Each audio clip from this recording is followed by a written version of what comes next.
청취자 여러분 안녕하십니까? 전격시사 소현정입니다. 정기국회의 마지막 날인 어제 국회 본회의도 여야의 극한 대립 끝에 막을 내렸습니다. 내란 전담 재판부법 등 쟁점 법안은 본회의에 상정되지 않았지만 국민의힘은 민생 법안에 필리버스터를 신청했습니다. 그런데 우원식 국회의장은 상정된 법안과 관련 없는 발언이라며 마이크 사용을 제한했고 결국 필리버스터가 중단되는 사태까지 벌어졌습니다. 통일교의 정치권 유착 의혹 파장이 점점 커지고 있습니다.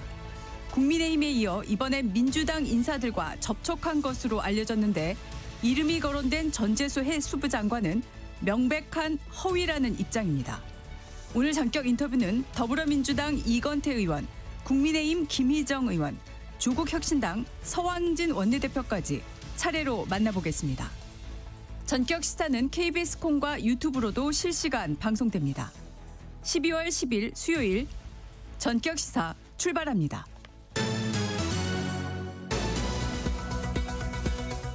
네, 수요일 뉴스 브리핑 시작하겠습니다. 한국경제신문 최영찬 기자, 안녕하세요. 안녕하십니까? 경찰이 대규모 개인정보 유출 사실이 알려진 지 열흘 만인 어제 쿠팡 본사를 압수수색했는데 사건 전반을 밝히기 위해 디지털 증거 확보에 나선 거죠? 그렇습니다. 서울경찰청 사이버 수사관은 어제 서울 잠실 쿠팡 본사 사무실을 압수수색 진행했습니다. 경찰은 이번 압수수색은 사건을 정확히 파악하기 위한 필수적인 조치로 이 확보된 디지털 증거 등을 바탕으로 개인정보 유출자, 유출 경로 및 원인 등 사건의 전반적 사실관계를 종합적으로 규명할 예정이라고 했는데요. 네. 이 압수수색 영장에는 중국 국적 전직 직원이 피의자로 적시된 것으로 지금 파악이 되고 있습니다. 예. 이번 대규모 정보 유출 사건은 이 해킹이 아니라 중국인 퇴사자 소행으로 알려졌는데 경찰 또한 중국 국적 전직 직원을 이 사건 피의자로 특정을 한 겁니다. 경찰은 이번 압수수색에서 쿠팡의 보안 허점을 짚어내기 위한 건 아니라고 선을 그었지만 용의자 추적과 함께 압수물 검토 과정에서 쿠팡의 보안 체계에 대해서도 들여다볼 전망입니다. 네. 쿠팡에 대한 손해배상 청구 소송이 이어지고 있는데 법무법인 등을 통해 소송에 나선 사람들이 20만 명이 넘었다고요? 그렇습니다. 지금 쿠팡 미국 본사를 상대로 한 집단 소송 본격화됐는데요. 네. 이 한국법인의 일이라며 침묵하고 있는 김범석 창업주죠. 이 의장을 비롯해서 쿠팡 본사에 책임을 묻겠다는 겁니다. 이 쿠팡 한국법인 지분 100%를 소유한 쿠팡 INC는 미국 법인인데요. 이 창업주 김범석 의장이 74%의 의결권을 보유하고 있습니다. 네. 소송 대리에 나선 법무법인은 올해 안에 이 쿠팡 INC를 상대로 징벌적 손해배상 집단 소송을 미국 법원에 내겠다고 밝혔습니다. 이제 관심은 배상금 규모인데요. 국내 개인정보 유출에 대한 징벌적 손해배상은 손해액의 최대 5배까지로 배상액에 좀 제한이 있습니다. 그런데 미국은 이제 한도가 없거든요. 그렇더라고요. 네, 미국 법원은 또 통제 관리 권한이 있는데도 경영진이 책임을 회피하려 할 때 이 징벌적 성격으로 이 배상액을 좀 강화합니다. 또 이재명 대통령도 어제 쿠팡 사례를 다시 언급하면서 솜방망이 과태료 처분의 현실화를 필요성 강조했고요. 또 국회는 오는 17일에 열기로 한 쿠팡 청문회에 김 의장을 증인으로 채택했습니다. 네. 자, 이재명 대통령이 일주일 만에 또다시 종교단체가 위법한 행위를 하면 해산시켜야 한다고 말했습니다. 특정 종교를 언급한 게 아니라는 게 대통령실 해명이긴 한데 정치권에서는 통일교의 정교 유착 의혹을 겨냥했다는 해석이 나오고 있죠. 네, 이재명 대통령 어제 국무회의에서 지난 2일에 지적했던 종교단체 정치 개입 문제를 다시 거론했습니다.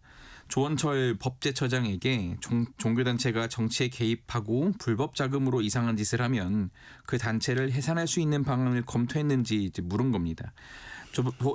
조원철 법제처장은 조직적으로 굉장히 심한 정도의 위법 행위를 지속한다면 해상 가능하다면서도 실태를 확인해야 한다고 답했습니다. 네. 이 대통령은 해산 명령 절차와 재산의 국가 귀속 여부도 확인을 했는데요. 대통령실은 특정 종교를 언급한 건 아니라고 설명했습니다만 이제 통일교와 일부 정치인들의 정교 유착 의혹을 겨냥한 발언이라는 해석이 정치권에서 나왔습니다. 네. 자, 이 대통령 발언에 대해서 국민의힘 측에서는 통일교가 민주당 쪽에 돈을 준 걸 불면 죽이겠다는 협박이다. 이런 말까지 나왔습니다. 예, 국민의힘 한동훈 전 대표는 이재명 대통령의 종교단체 해산 발언을 공개 협박이라고 주장했습니다. 이제 오늘입니다. 윤영호 전 통일교 세계본부장의 1심 결심 공판을 앞두고 이 통일교의 전현직 민주당 의원에 대한 금품 지원 의혹이 불거진 가운데 이제 이재명 대통령이 직접 입막음에 나선 것이나 다름없다 이렇게 주장을 한 겁니다. 네. 장동혁 국민의힘 대표도 민주당이 불리한 증언들이 나오자 공개 겁박한다고 SNS에 적었고요. 국민의힘은 민중기 특검이 민주당 측은 수사하지 않는 선택적인 편파 수사를 통해서 직권 남용을 했다고 주장하면서 이 민특검 본인과 수사팀 전원을 고발하겠다고 거듭 밝혔습니다. 네. 일단 민주당 지도부는 사실관계 파악이 우선이라는 입장입니다. 네. 자, 이런 와중에 윤 전 본부장 진술에 등장했다는 인물이 전재수 해양수산부 장관이다. 이런 보도가 나왔고 전 장관은 정면으로 반박을 했죠. 예, 전 장관이 사실 지금 그 뉴욕에 있습니다. 유엔 해양총회 유치를 위해 뉴욕에 있는데 네네. 일단 그래서 SNS에 입장을 밝혔습니다. 이제 저를 향해 제기된 금품 수수 의혹은 전부 허위이며 단 하나도 사실이 아니다라고 했는데 의정 활동하면서 개인적이든 어디든 이제 통일교를 포함해서 어디서든 어떤 금품을 받은 사실이 없다고 강조했습니다. 그러면서 근거 없는 진술을 사실처럼 꾸며 유포하는 행위는 명백한 허위 조작이며 제 명예와 공직의 신뢰를 정면으로 훼손하는 중대한 범죄적 행위다. 허위 보도와 악의적 왜곡에 대해서는 어떤 예외도 없이 모든 법적 수단을 통해 끝까지 책임을 묻겠다고 했습니다. 앞서 윤 전 본부장은 2018년에서 2020년 사이 전재수 장관에게 3천만 원에서 4천만 원 현금과 명품 시계를 전달했다고 주장했습니다. 네. 김건희 특검팀은 어제 국가수사본부에 사건을 이첩했다고 밝혔죠. 네, 특검은 통일교의 정치인 접촉 관련 내사 사건을 국수본에 이첩했다고 밝혔습니다.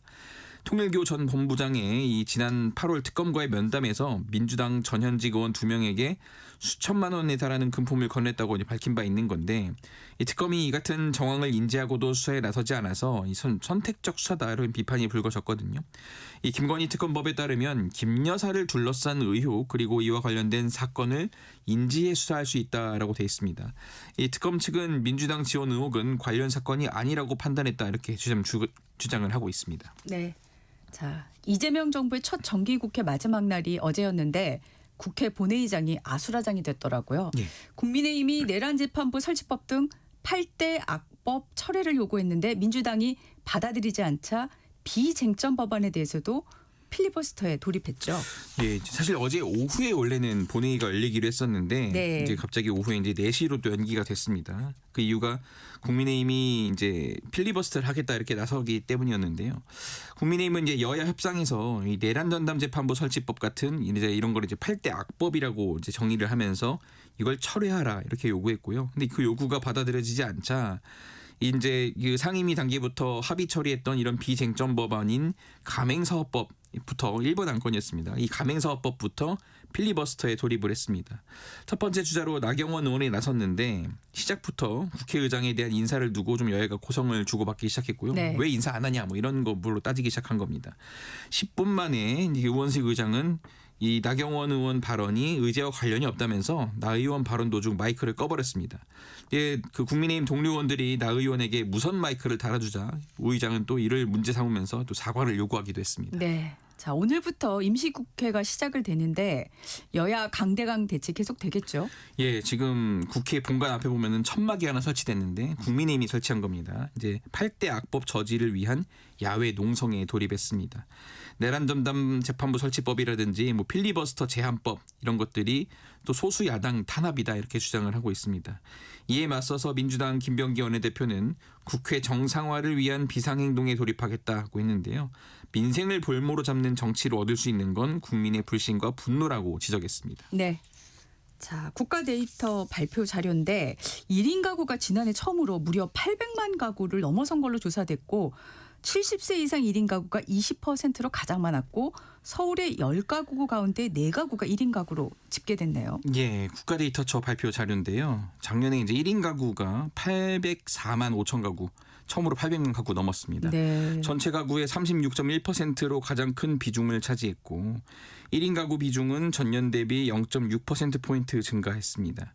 2인 가구 비중은 0.2%포인트 늘어난 반면에 3인 가구와 4인 가구 비중은 각각 0.2%포인트, 0.8%포인트 감소했습니다. 1인 가구는 2019년에 600만 가구를 넘어선 다음에 2021년 700만 가구를 돌파했고요. 3년 만에 또 800만 가구를 넘어선 겁니다. 아무래도 고령화와 청년층의 결혼 감소 등 다양한 요인이 복합적으로 작용한 것으로 보입니다. 네, 또 세부적으로 보면 1인 가구의 절반 가까이가 외로움을 느낀다 이렇게 말한 걸로 조사됐네요. 네, 평소에 이제 외롭다고 응답한 비율이 전체 가구 38.2%보다 좀 10.7%포인트 높은 수준인데요. 이 우울할 때 또 도움받을 수 있는 없는 1인 가구가 26.5%에 달했습니다. 네. 그나마 외로움을 달래는 수단도 이제 예를 들어 동영상 컨텐츠 시청 이게 이제 한 75% 됐고요. 컴퓨터 게임이나 인터넷 검색이 이제 22% 이런 좀 정적인 활동이 주를 이뤘습니다. 중앙정부도 이재명 대통령의 공약인 이 외로움 전담 차관 지정 가능성을 열어둔 채 1인 가구 증가에 따른 고독사 같은 이런 종합적인 대응 방안을 준비하고 있는 것으로 전해졌습니다. 예. 자, 다카이지 일본 총리가 이번엔 독도가 일본 영토라는 억지 주장을 다시 했네요. 예, 다카시 총리 어제 열린 중의원 예산위원회에서 자민당 의원이 한국에 불법 점거된 상황 대응을 묻자 다케시마는 역사적 사실에 비춰볼 때도 국제법상으로도 명백히 일본 고유 영토 기본 입장에 근거해서 의연하게 대응한 것에 변함이 없다고 했습니다. 이에 대해 대통령실은 독도는 역사적, 지리적, 국제법적으로 명백한 우리 고유 영토라며 다카이치 총리 발언을 정면으로 반박했습니다. 네, 수요일 뉴스 브리핑 여기까지 듣겠습니다. 한국경제신문 최형찬 기자였습니다. 고맙습니다. 감사합니다. 전격시사 듣고 계신 지금 시각은 7시 16분입니다. 이어서 교통정보 전해드리겠습니다. 이 시각 교통정보입니다. 예상 가능한 구간들을 중심으로 정체 구간이 증가하고 있는데요. 전체적으로 봤을 때 정체가 심한 편은 아닙니다. 다만 야간 작업이 마무리되지 않은 곳이 있어서 먼저 살펴드릴게요. 수도권 제일순환고속도로 판교에서 일산 쪽입니다. 시흥에서 장수 쪽으로 노면 보수 작업을 하고 있습니다. 3, 4차로가 차단됐고요. 시흥 요금소 부근부터 정체 심합니다. 제2경인고속도로 성남 쪽으로 문학 부근에는 고장난 차가 있었습니다. 처리는 됐는데 문학에서 서창 분기점 쪽으로 밀려가고 있습니다. 안현 분기점에서 광명 터널 쪽으로 속도 떨어지고 있습니다. 영동고속도로 강릉 쪽으로 서천과 서안산 부근에서 각각 속도가 떨어지고 있고요. 둔대 분기점 부근에서 밀리고 있습니다. 동군포에서 부곡 쪽으로 천천히 이동하고 있습니다. 경부고속도로 서울 방향 금토 분기점에서 반포 쪽으로 답답합니다. KBS 교통정보센터에서 이현입니다.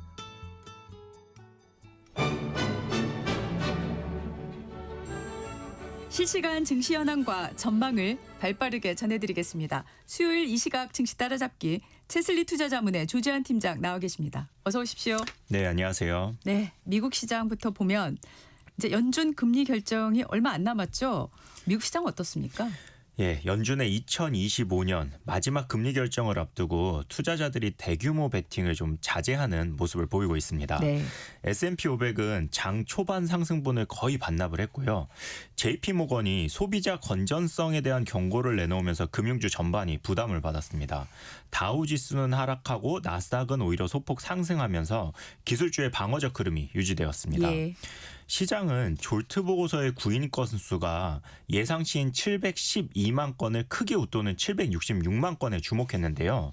노동시장의 견조함을 뜻하기도 합니다. 이제 금리 인하 속도를 늦출 수 있는 요인으로 해석되기도 했고요. 네네. 다우는 0.38% 하락했고 S&P 500은 보합 그리고 나스닥은 0.13% 오르면서 장을 마감했습니다.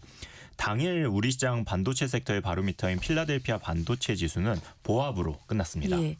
자, 구인 건수가 크게 늘었다고 하셨는데 시장에 어떻게 영향을 미칠까요? 예, 아무래도 시장의 예측 가능성을 떨어뜨리지 않을까 생각합니다. 실제로 10년물 금리가 4.18%까지 상승하면서 채권 시장은 민감하게 반응을 했습니다. 그런데 해고자 증가 역시 확인이 되면서 지표는 좀 방향성을 모호하게 만들기도 했습니다. 이 제롬 파월 연준 상하庭의장의 후임으로 거론되는 케빈 헤셋이 지금도 금리를 더 내릴 여지가 충분하다는 발언이 정책 불확실성을 더욱 자극했는데요. 시장은 단순히 이번 금리 인하 여부보다 연준이 내년에도 지속적인 완화를 이어갈지에 집중하는 모습입니다. 네. 자, 글로벌 중앙은행들 발언이 미국 시장에 긴장감을 더하고 있는 분위기인데 좀 설명해 주시죠. 예, 세계 주요 중앙은행들이 긴축 재개 가능성을 시사하면서 글로벌 금리 환경이 다시 긴장감을 띠고 있습니다. 호주 중앙은행 총재 미셸 블록은 완화 사이클이 끝났다고 선언을 했고요.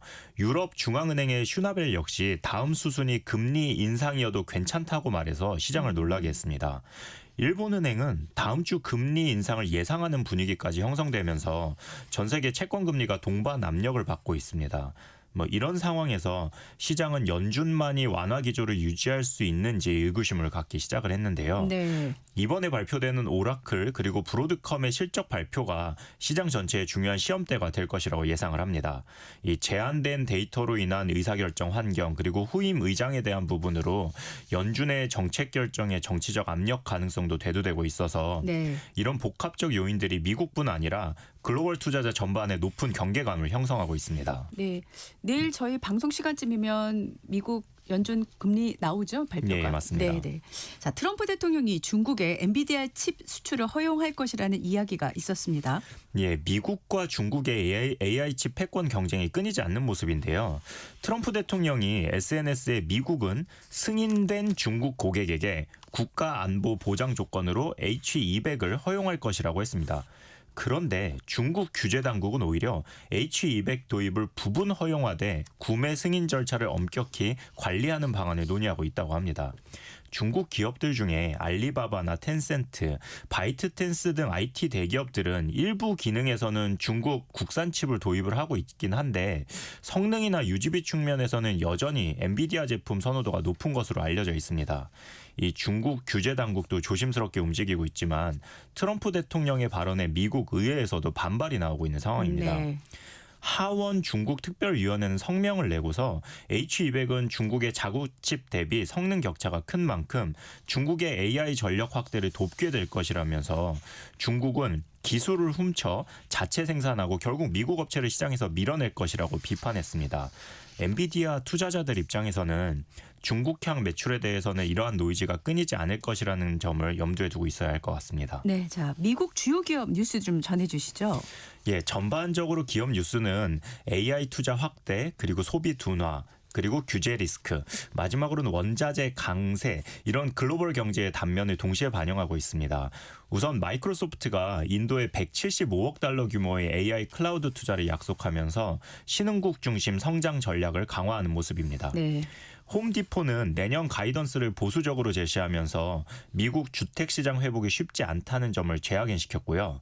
구글은 EU의 경쟁 규제 조사 대상이 되었는데 자체 AI 기술을 활용해서 경쟁사를 배제했다는 의혹을 받는 중입니다. 네.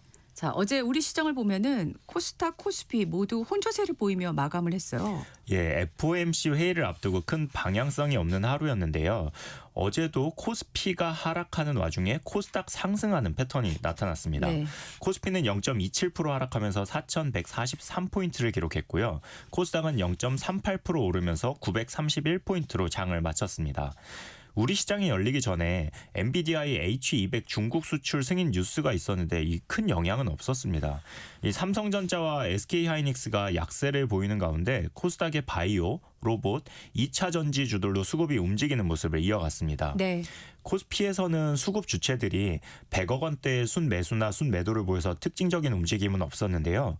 코스닥에서는 개인이 2,300억의 순매수를 보였습니다. 네. 자, SK 하이닉스가 미국 증시에 자사주를 상장하는 방안을 검토하고 있다는 뉴스가 있어요. 네, 정부의 밸류업과는 다른 모습의 밸류업 카드를 꺼내든 겁니다. 예. SK 하이닉스의 자사주 2.4%를 미국 증시에 상장을 하겠다는 겁니다. 과거에 TSMC가 1997년 10월에 미국 뉴욕 증권거래소에 ADR을 상장했을 때를 생각해 보면 뉴욕 증시에서는 글로벌 투자자들이 TSMC의 기업 가치에 높은 가치를 부여를 했습니다. 네. 그래서 대만 현재 TSMC 주가보다 미국 시장에 있는 ADR이 높은 가격에 거래되면서 오히려 현지 주가의 가치가 재평가되면서 주가가 오르는 효과가 있었습니다.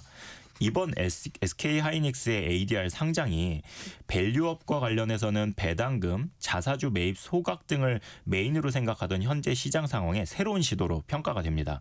결국 ADR 상장이 새로운 방식으로 기업 가치를 끌어올리는 방법이 될 수 있기 때문이라고 생각을 합니다. 네네.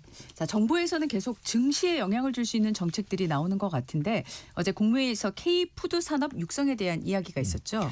예, 지난번 엔비디아 젠슨 황의 치킨 회동 이후에 관련 산업들의 주가가 일시적으로 오르기도 했었는데요. 이건 그냥 단순히 뉴스가 필요했던 시장에 뉴스를 더해주면서 치킨 관련주들로 일부 자금이 움직였던 건데요. 이번에는 정부가 우리의 음식 산업이 성장할 수 있도록 지원하겠다고 했습니다. 최근에 송미령 장관의 구체적인 언급이 있었던 것을 복기해보면 치킨 벨트를 만들겠다. 생산이나 유통, 외식 산업을 하나로 묶어서 지역 특화 산업으로 육성하는 목표를 밝힌 바 있습니다.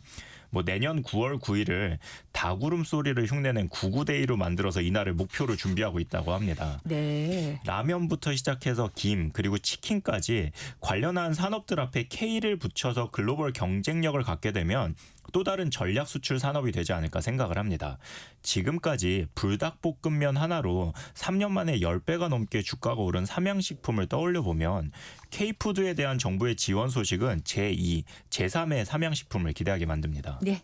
자, 방금 말씀하신 음식도 그렇고 우리나라 주력 수출 섹터인 자동차도 모두 제조업인데 자동차 제조업 인력 관련한 중요한 뉴스가 있었나요? 예, 인구 감소 및 고령화에 대응한 산업 인력 확보 전략 포럼 여기에서 발표된 이야기인데요. 자동차 제조업에 종사하는 남성 근로자 중 5년 내 은퇴 예정인 고령 근로자가 전체의 14%에 육박하고요. 전문 건설 기술자의 19%도 은퇴가 임박했다고 합니다. 네. 지금 우리나라가 피지컬 AI와 관련해서 제조업 현장에 적응이 필요한 시점이기도 한데요. 네. 은퇴를 한 전문 근로자들이 피지컬 AI의 훈련을 돕는 모습을 떠올려 보면 우리나라에서 피지컬 AI가 적용되는 양과 누적되는 데이터들의 질에 대한 기대감이 생깁니다. 아직 이른 감은 있습니다만 인구 고령화가 역설적으로 로봇 산업의 빠른 발전을 가져올 수 있겠다는 생각도 해봅니다. 네.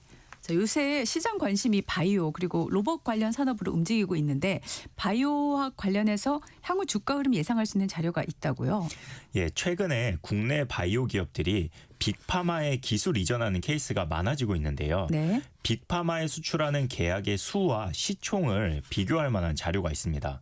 국내 바이오텍이 첫 빅파마로 기술 이전에 성공하는 경우에는 시가총액이 1조 원대로 두 번째 계약이 있는 경우에는 3조 원 이상으로 시가총액이 오른다는 내용인데요. 네. 기술력이 지속적으로 검증된다는 측면에서 계약 건수와 주가의 상승 흐름은 당연한 이야기이긴 합니다. 네. 그런데 바이오 종목들이 계약 즉시 재무제표에 반영되는 수익이 나오는 것이 아니기 때문에 네네네. 고정적으로 수익이 반영되기 전에는 비슷한 수준의 시가총액을 형성하는 것으로 보입니다. 예.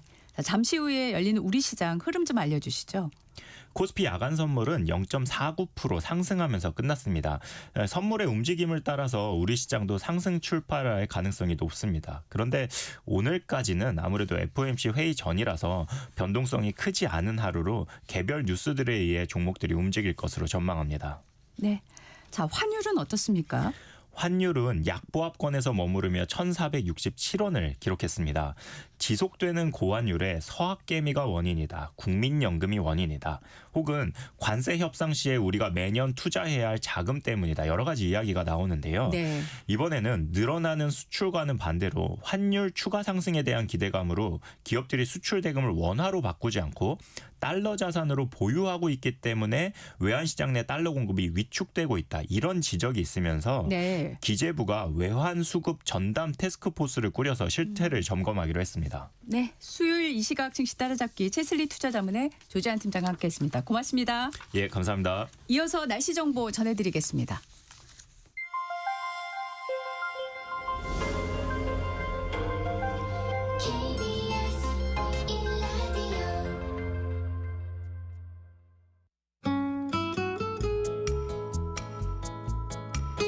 네, 오늘의 날씨 이설아 기상캐스터와 함께하겠습니다. 어서 오십시오. 네, 안녕하세요. 자, 첫눈부터 폭설이 쏟아졌던 서쪽 지방과 달리 동쪽 지방은 계속 건조한 날씨인데 네. 여전히 동해안 지방에 건조특보가 있다고요. 네, 지금도 강원 동해안과 산지, 경북 동해안과 경북 북동 산지, 대구와 부산, 울산 등 경남 일부 지역에는 건조경보나 주의보가 내려져 있습니다. 특히 동해안 지방은 북서풍이 태백산맥을 넘으면서 더욱 건조해지는 팬 현상으로 대기 중에 실효습도가 25% 이하에 머물러 있습니다. 네. 열흘 가까이 건조특보가 이어지고 있어 탈 수 있는 연료의 수분 함량이 더 낮아지고 있습니다. 네네. 여기에 바람까지 다소 강하게 불어서 작은 불씨에도 쉽게 불이 붙을 수 있는 조건이 만들어지고 있는데요. 네네. 오늘도 불조심하셔야겠습니다. 네. 그런데 내일은 이런 건조함을 달래줄 비나 눈 소식이 있다고요. 네, 오늘은 일단 전국이 흐린 가운데 오후부터 저녁 사이 강원 중북부 내륙과 산지에 빗방울이 떨어지거나 눈이 날리는 곳이 있겠습니다. 내일은 새벽에 중부와 전라도, 제주도에 비가 시작돼 오전에 그 밖에 전국으로 비가 점차 확대되겠습니다. 이번 겨울비는 내일 낮에 대부분 그치겠지만 동해안은 모레 금요일 낮까지 이어지는 곳이 있겠습니다. 이 가운데 기온이 낮은 강원 산지와 동해안에는 최대 10cm의 많은 눈이 내려 쌓이겠습니다. 이렇게 비나 눈이 내리면서 일부 지역은 건조특보가 해제될 가능성이 있습니다. 네네. 요새 겨울 같지가 않아요. 그러니까 예전에 봄에 주로 얘기했던 사만사온이 네. 겨울에 나타나는 것 같거든요. 네네네. 오늘 추위가 누그러질까요? 네, 오늘 아침은 서울이 0.7도 등 다시 영상권으로 올라서면서 어제보다는 추위가 한결 덜합니다. 네. 한낮에도 서울이 10도, 청주가 11, 강릉과 전주, 광주, 부산은 13도로 어제보다 1도에서 5도 정도 높겠고요. 평년 기온을 5도 정도나 웃돌겠습니다. 네. 내일까지는 온화한 날씨가 이어지겠는데요. 그런데 내일 비가 내리고 나면 모레 아침에는 서울이 영하 4도까지 떨어지면서 다시 날이 추워지겠습니다. 금요일에 다시 추워진다는 말씀이시네요. 네. 오늘 날씨 여기까지 듣겠습니다. 이설아 기상캐스터와 함께했습니다. 고맙습니다. 네, 고맙습니다. 잠시 후에 전격 인터뷰로 이어가겠습니다.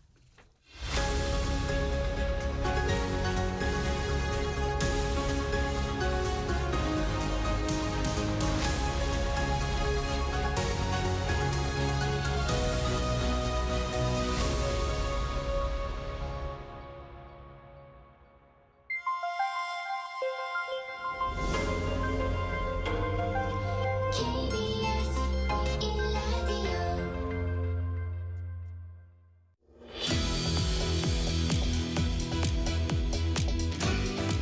네, 전격 인터뷰 일부 국회 법제사법위원회 위원이자 더불어민주당 소속인 이건태 의원과 함께 이야기 나눠보겠습니다. 어서 오십시오. 네, 안녕하세요. 네. 자, 이재명 대통령이 어제 국무회의를 했는데 이런 발언을 하셨어요. 개혁이란 본래 뜻이 가죽을 벗긴다는 것. 그러면서 갈등과 저항은 불가피하고 이겨내야 변화가 있다. 이렇게 얘기를 했는데 어제 마침 또 저녁에 만찬회동도 민주당 지도부와 하지 않았습니까?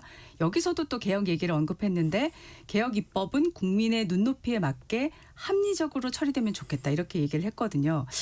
이 두 발언을 놓고 여러 가지 해석을 할 수 있겠지만 개혁 입법 속도 조절 좀 하는 거 아니냐. 이런 교감이 당정 간에 있는 거 아니냐. 이런 해석이 나오는데 의원님은 어떻게 생각하십니까? 네, 먼저 제가 지금 법사위가 아니고 국토위입니다. 아, 예. 네, 아이고, 네, 죄송합니다. 네, 제가 제- 잘못 제- 말씀드렸네요. 죄송합니다. 제가 미리 알려드렸어야 되는데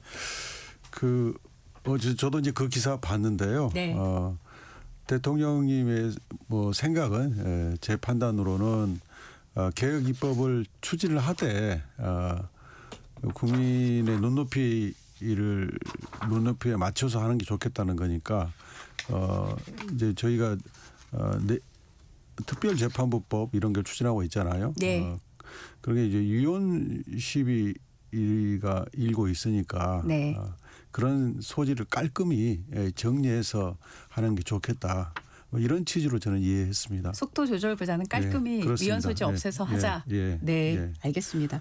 지금 우상호 정무수석이 어제 인터뷰에서 내란 재판부 관련한 얘기를 했는데 내란 재판부를 하는데 2심부터 하자는 게 대통령의 생각이다.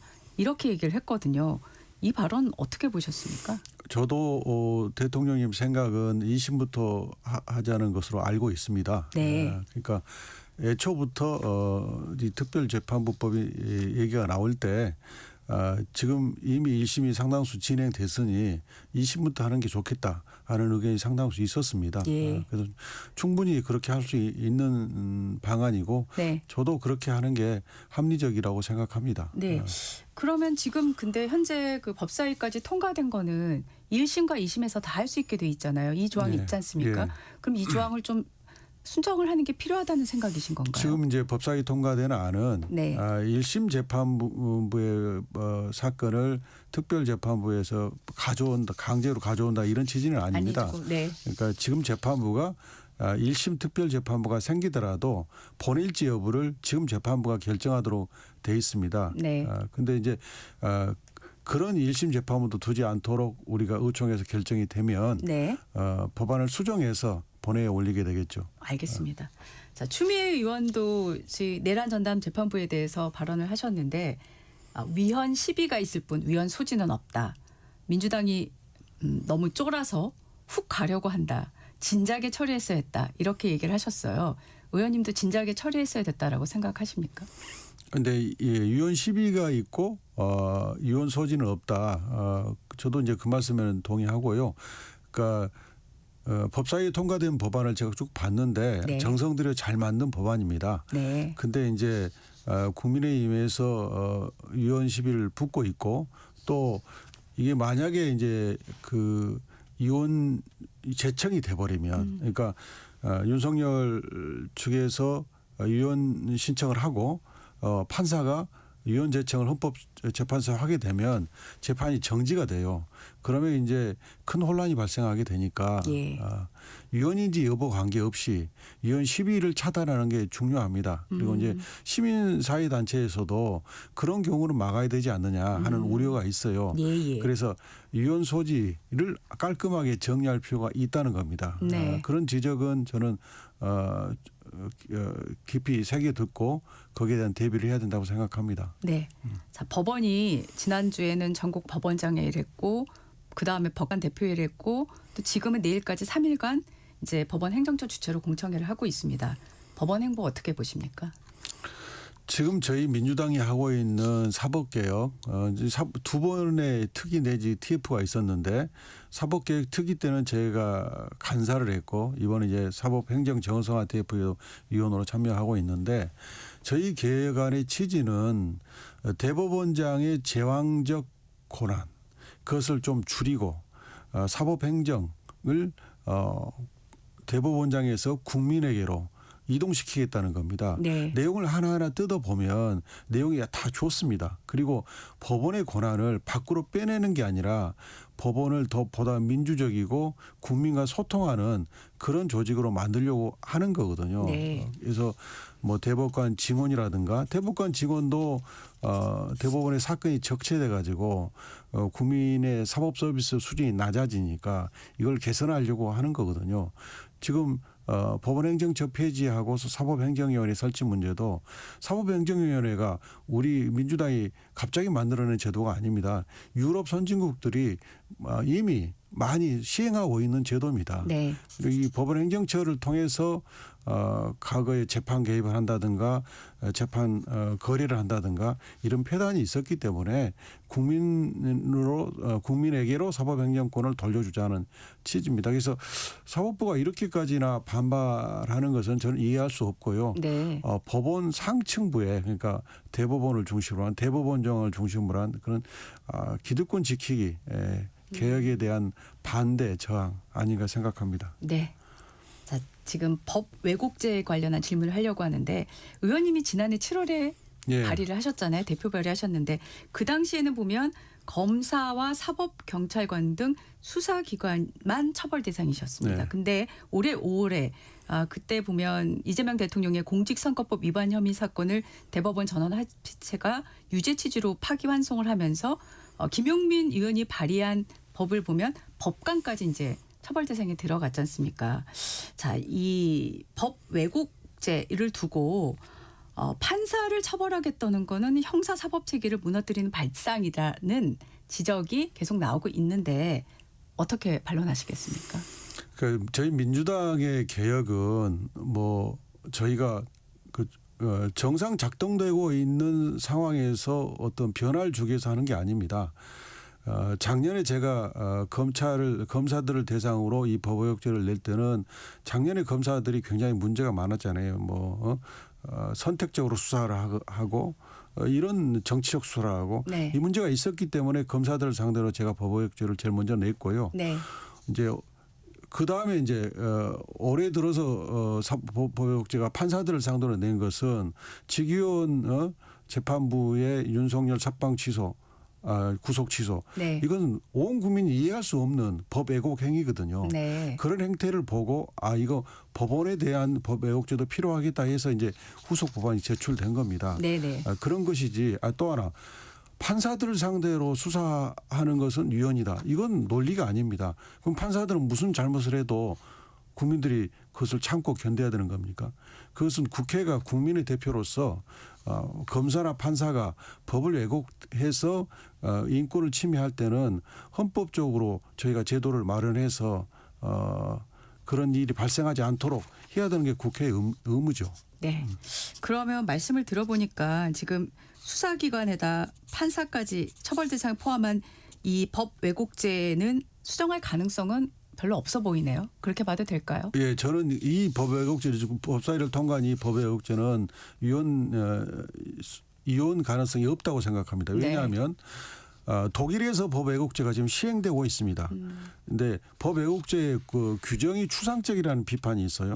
그런데 독일의 법 왜곡죄는 저희 법사위를 통과한 법안보다 훨씬 추상적입니다. 누군가를 유리하게 하기 위해서 불리하게 하기 위해서 법을 왜곡한 자. 독일의 법은 이거예요.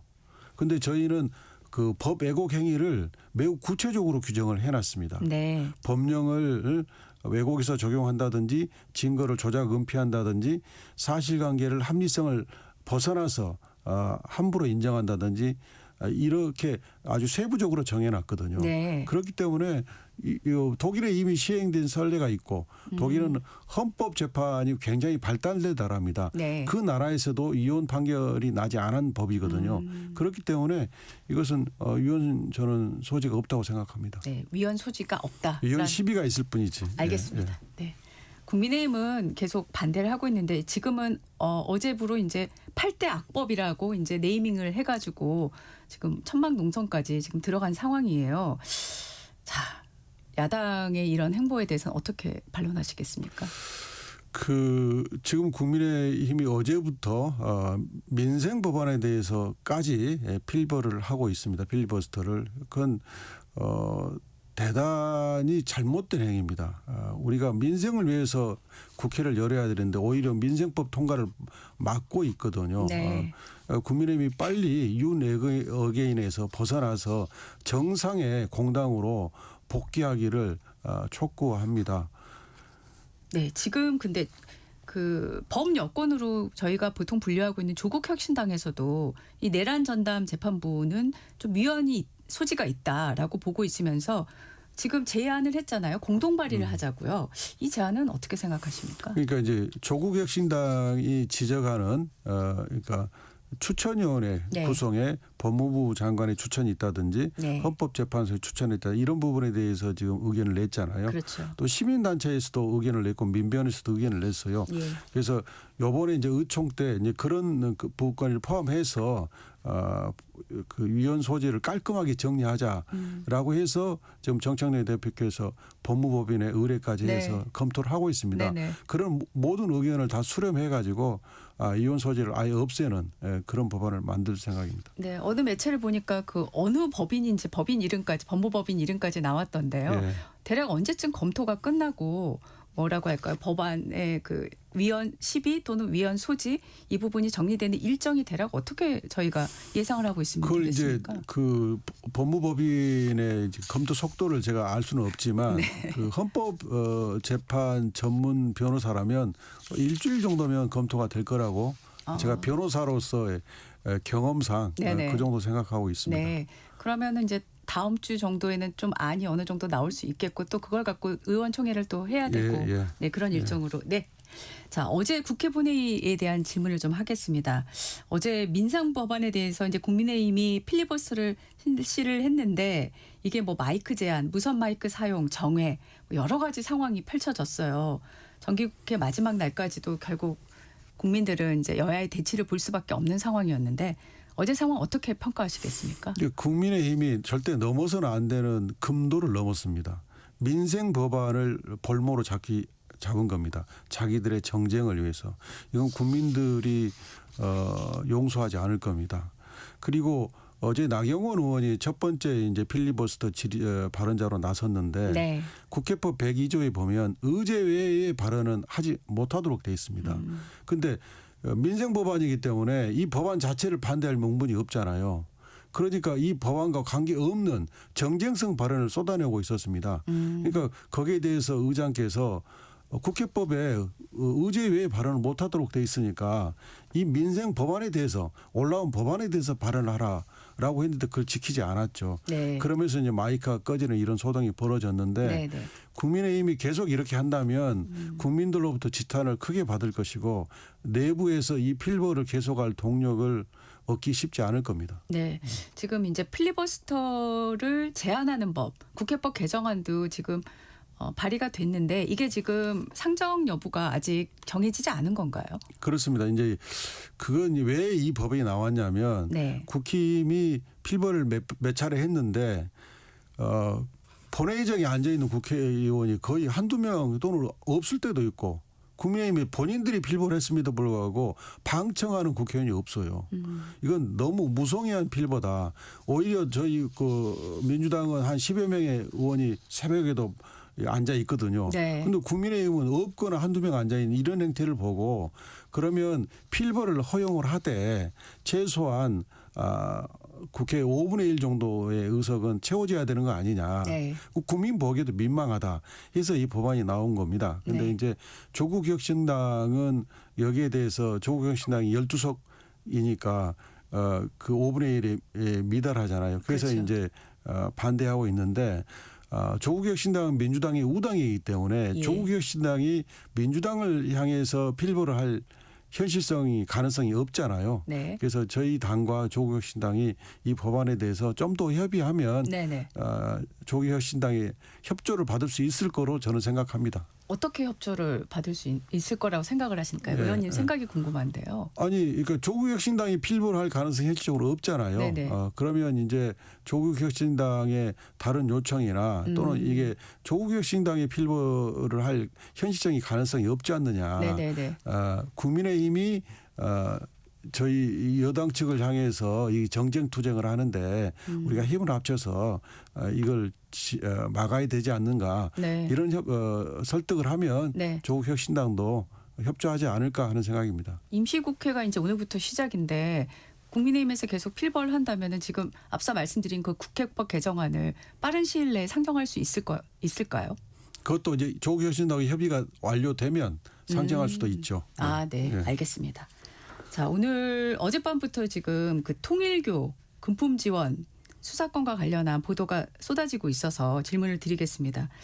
자, 특검에서는 이 사건을 인지한 게 한 4개월 전인데 어제서야 이제 국수본으로 이첩을 하지 않았습니까?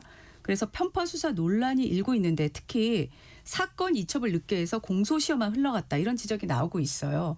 이 편파 수사 지적에 대해서 어떻게 생각하십니까? 특검이 저도 그 특검 김건희 특검법의 수사 대상 16가지인가? 네. 그걸 쭉 봤더니 특검의 수사 대상이 아닌 건 맞고요. 특검이 수사 대상이 아니어서 국수본을 보낸 것도 맞는 행위고 4개월 정도 걸렸다는 것은 이제 내부에서 어떤 사정이 있어서 4개월이 걸려서 국수본을 내려보냈는지 알 수는 없으나 진술이 확보됐다고 해서 바로 그 진술의 수사 가치를 그 수사 대상으로 평가하고 그런 건 아닙니다. 그 진술의 수사 가치를 다른 수사 자료에 의해서 크로스 체크를 한다든가 그런 절차를 거치기 때문에 네. 시간이 걸렸을 수도 있죠. 특검이 공정한 수사를 하지 일부러 하지 않았다. 저는 그렇게 보지는 않습니다. 네. 예. 자, 그 통일교로부터 금품을 받았다는 민주당 인사의 이름이 거론이 됐는데 전재수 해양수산부 장관이었어요. 전 장관은 지금 뉴욕에 있는데 SNS로 통일교 행사에 참석한 적도 없고 금품 수수 의혹도 사실 무근이다, 명백한 허위다 이런 입장인데 자 계속 이제 이런 식의 보도가 나오고 있고 오늘 또 결심 공판에서 그 윤영호 전 본부장이 발언을 하겠다라는 보도도 있지 않습니까? 그러니까 이제 민주당에서 이제 박지원 의원 같은 경우에 공격이 최대 방어다. 민주당에서 통일교에 검은 손이 들어왔다면 파헤쳐야 한다. 이재명 정부는 깨끗하다. 이렇게 이제 말씀하셨거든요. 의원님은 이 사안을 어떻게 당에서 대응해야 된다고 생각하십니까? 전재수 장관이 강력하게 부인했지 않았습니까? 네. 뭐 특검에서 그런 진술이 있다 하더라도 그 진술이 있으니까 사실이다 이렇게 볼 수는 전혀 없고요. 예. 국수본에 이제 내려갔으니까 국수본 수사를 지켜보아야 된다고 생각합니다. 예. 네. 국수본에서 빨리 수사를 해서 네. 그 수사 결과를 좀 지켜볼 필요가 있죠. 네. 예. 자, 국무회의에서 이재명 대통령이 이제 종교단체가 위법 행위를 하면 해산해야 한다.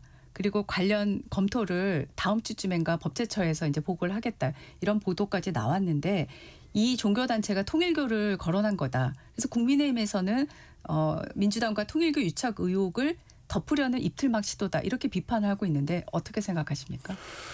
지금 이제 그 통일교에서 권성동 의원한테 금품을 제공하고 김건희 씨한테 금품을 제공하고 그 목적이 정교 일치를 하려고 했다는 거지 않습니까? 그러니까 헌법에 금지하고 있는 종교 분리를 정면으로 위반하는 거죠. 그 민법 38조인가를 보면 네. 공익에 반하는 행위를 했을 때는 법인을 취소할 수 있도록 돼 있습니다. 그러면 공익을 직접적이고 아주 구체적으로 반하는 행위가 확인이 되면 얼마든 취소할 수 있습니다. 네. 그렇기 때문에 그 조항을 여기 직접적인 구체적인 공익 침해 행위가 있었느냐를 판단해서 거기 해당된다면 취소할 수 있는 겁니다. 알겠습니다. 한 4분 정도 남아서 3분이라고 해야 되겠네요. 당 얘기를 하고 싶은데요. 지금 최고위원 출마 내일 하시는 예, 거죠? 예, 내일. 네.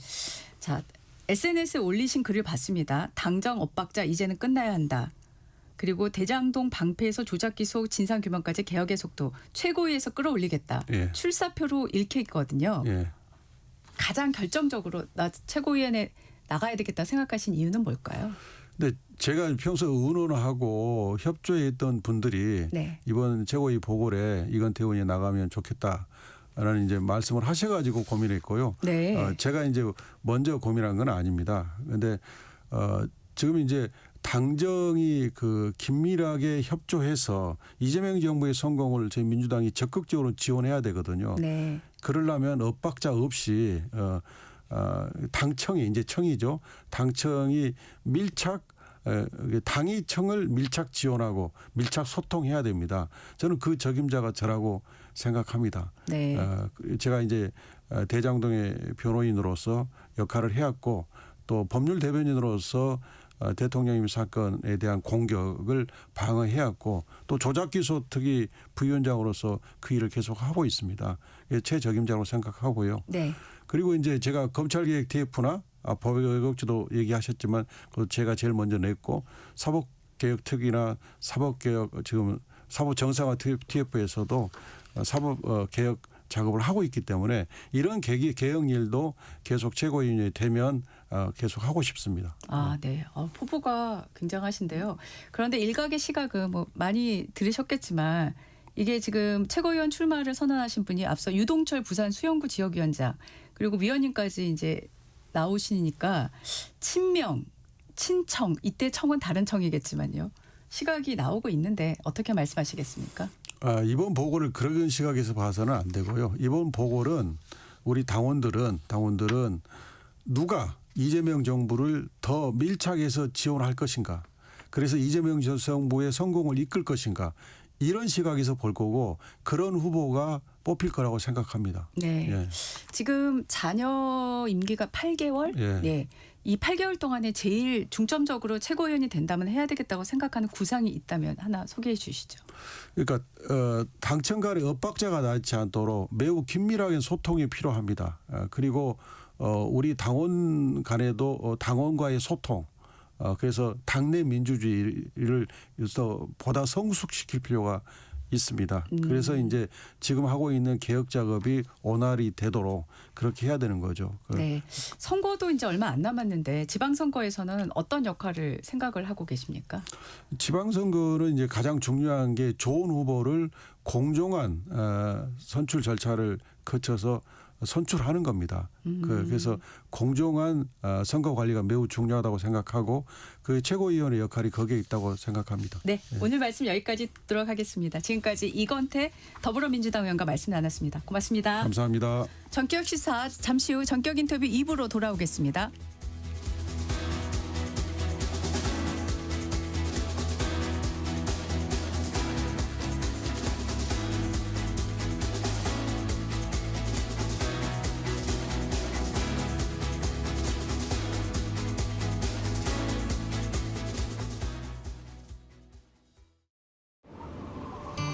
추운 겨울입니다. 난방비 걱정으로 보일러 켜기가 부담스러우시죠? 사회적 배려 대상자에 대한 도시가스 요금 경감제도와 함께 따뜻한 겨울나기 어떠세요? 이 제도는 기초생활수급자, 차상위 계층, 중증 장애인, 다자녀 가구 등 사회적 배려 대상자가 주택용으로 사용한 도시가스 요금을 경감해드리는 생활안정 지원제도로 지원 금액은 대상에 따라 차등 지급됩니다. 따뜻한 올 겨울나기를 위해 지금 가까운 행정복지센터 또는 관할 도시가스사로 신청하세요. 이 캠페인은 산업통상부와 한국가스공사, 한국도시가스협회가 함께합니다. 엄마, 물이 안 나오는데? 요즘 비가 안 와서 그래. 아휴, 큰일이다. 뉴스 속 남의 이야기 같던 물 부족이 이제는 우리 집까지 영향을 줍니다. 물 부족 어떻게 해결하면 좋을까요? 바로 물 재이용입니다. 빗물은 모으고 우리가 사용한 물은 깨끗하게 정화해서 공업용수와 청소용수 등으로 다시 사용하는 것입니다. 물을 소중한 자원으로 다시 이용한다면 물 부족을 해결할 수 있습니다. 우리 주변에 늘 있지만 어떻게 관리하느냐에 따라 달라지는 소중한 물. 물 재이용에 대한 우리의 관심이 미래의 자원을 만듭니다. 이 캠페인은 기후에너지환경부와 한국환경공단이 함께합니다.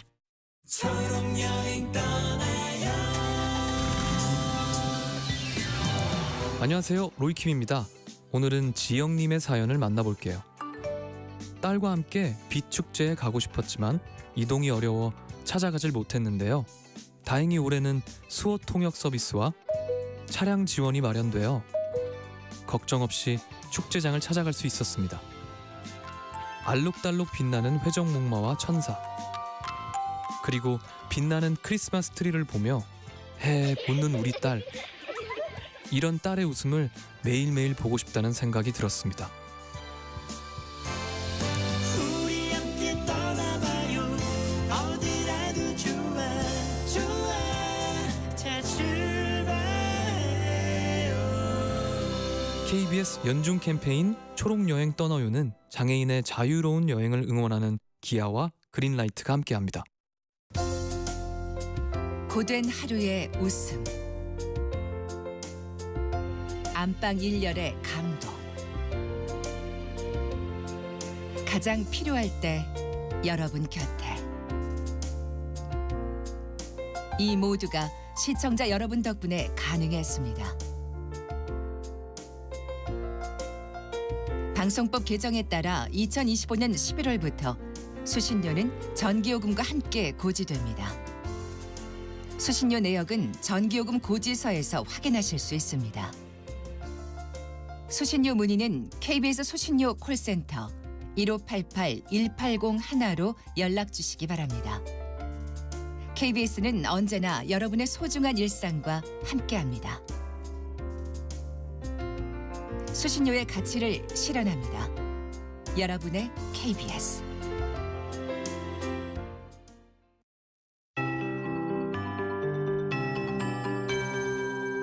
KBS 58분 날씨. 12월의 10번째 날 수요일, 어제보다 기온이 약간 올랐습니다. 그래도 오늘 아침까지는 기온이 낮은 편이라 춥겠습니다. 현재 서울 기온이 영상 1도, 어제 같은 시각에 비해 영상권인데요. 체감온도는 영하 2.2도, 전국 대부분 0도 안팎이고 일부 내륙은 영하 5도 안팎입니다. 오늘 낮 기온도 어제보다 높겠습니다. 서울이 10도로 두 자릿수 예상되고요. 세종이 11, 대전, 대구 12, 광주, 강릉, 부산 13도 등 전국이 7도에서 14도까지 오르겠습니다. 대기질은 깨끗하겠습니다. 구름 많은 하늘 오늘 밤부터 흐려진 뒤 내일은 전국 대부분 지역에 5에서 10mm의 비가 오겠습니다. 경기 동부와 강원, 경북 산지는 비나 눈으로 오겠고 강원 산지와 동해안으로 3에서 최고 10cm 이상의 눈이 예상돼 건조함은 나아지겠습니다. 내일 강수는 대부분 낮에 그치겠습니다. 하지만 동해안과 산지를 중심으로 한 동쪽 일부는 비나 눈이 모레 금요일까지 이어지겠고요. 이번 주말에도 다시 전국에 비나 눈 예보가 있습니다. 내일까지 기온은 평년과 비슷하거나 약간 높겠습니다. 현재 동해안과 산지, 경상권 일부에 건조특보 내려져 있는데요. 내일과 모레 비가 내리지 않는 일부 경상권 동해안은 당분간 건조한 날씨가 이어지겠습니다. 현재 서울 기온 1도입니다. 최영우였습니다.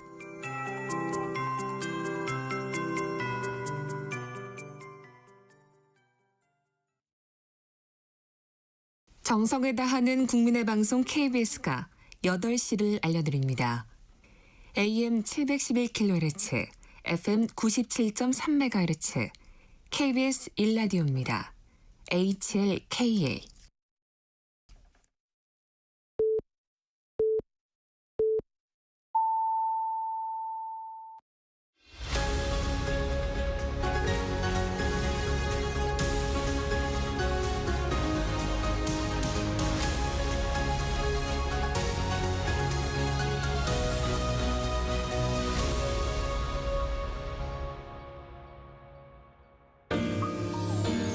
대한민국 중심 채널 KBS 1라디오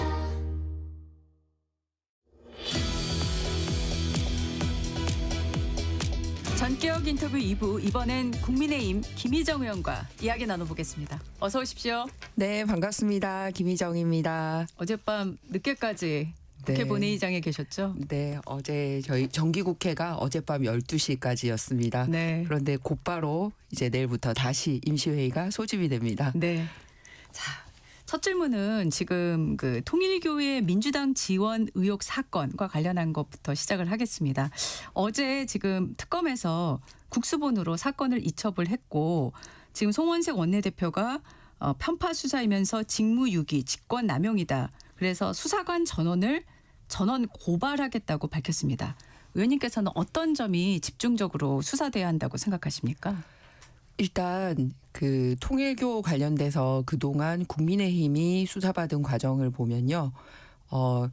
당에서 핵심이라고 할 수 있는 당원 명부를 확보하기 위해서 압수수색을 여러 차례 시도를 했고 결국은 당원 명부를 다 뒤져보지 않았습니까? 네. 그래서 우리가 뭐 쿠팡 사태 이런 거 보듯이 사실 개인정보가 굉장히 중요하지 않습니까? 그런데 그 당원 명부에는 이름, 주민번호, 주소 그리고 어떤 계좌나 카드를 통해서 이 당비가 납부되는지 등 아주 민감한 정보가 포함되어 있는데 그거를 다 가져갔습니다. 네네. 네, 그렇게 하고 마치 이제 통일교하고 국민의힘이 연관이 되어 있는 것처럼 하고요.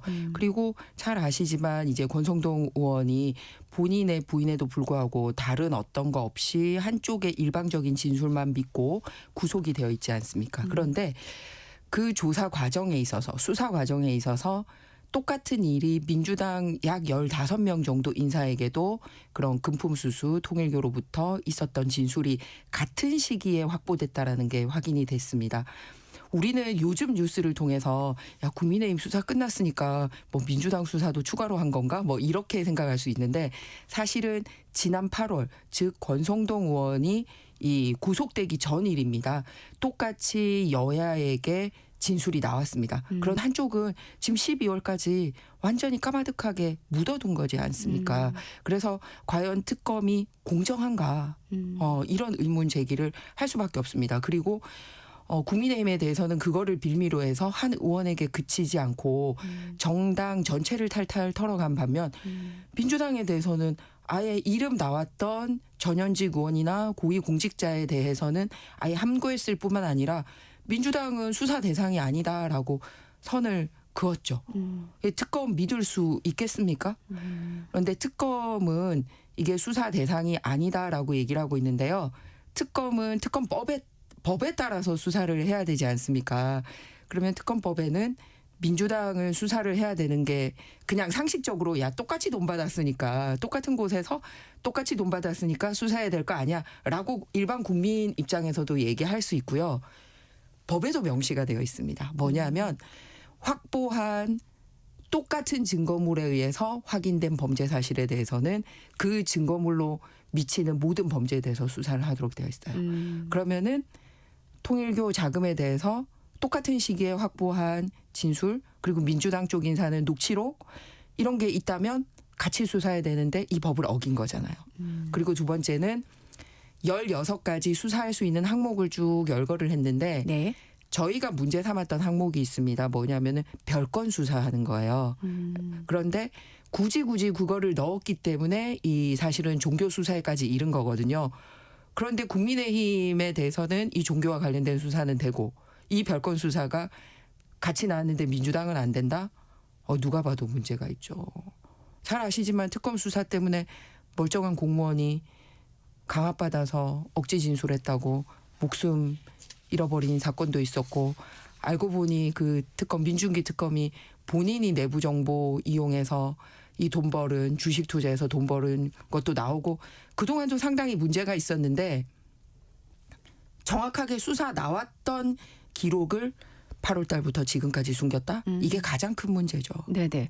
지금 관련해서 지금 그 전달했다고 한 시기가 2018년에서 2020년. 그래서 네. 정치자금법과 관련해 가지고 공소시효가 올해 말까지다. 그래서 지금 시효가 얼마 안 남았다. 이제 이런 얘기가 나오고 있습니다. 제가 이제 법률가가 아니라서 정확한 사실 여부는 알지는 못하지만 그래서 이게 지금 빨리 속도를 내야 한다라는 지적이 나오고 있는데 어떻게 생각하십니까? 네, 돈을 준 시점이 말씀하셨듯이 이제 2017년부터 이렇게 있으니까 일부는 이제 2025년, 2018년부터 이런 거는 공소시효가 7년입니다. 네. 네, 뇌물이나 정치자금 이런 부분은 네. 그러면 이제 25년 되면 종료가 되는 거죠. 그러면은 범죄 사실이 드러나도 처벌을 할 수가 없고 그냥 공소시효가 끝났기 때문에 아예 수사 자체를 안 들어가게 되는 핑계가 되는 거죠. 그래서도 의심스럽다는 겁니다.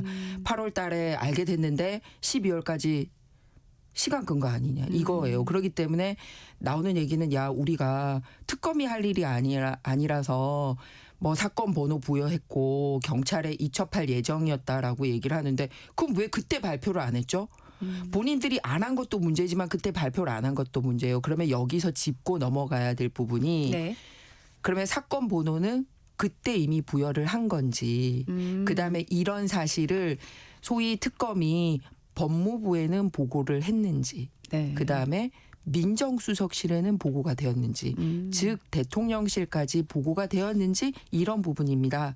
우리가 왜 대장금의 이 범죄 수익 환수를 막게 된 게 이 항소 포기이지 않습니까? 네네. 그 항소 포기 과정에 있어서 검찰들의 자발적인 결정이 아니라 법무부 차관도 관여가 됐고 장관도 뭐 신중히 검토하라라고 사실상 부정적인 의견 전달하고 이래서 법무부 장관까지는 부당한 관여가 있었다라는 게 밝혀지고 있지 않습니까? 근데 그게 이제 소위 대통령실까지 갔느냐 아니냐 이런 게 추가로 밝혀져야 하는데 밝혀지지 않고 이게 멈춰져 있는 상황이잖아요. 네네. 똑같은 상황인 겁니다.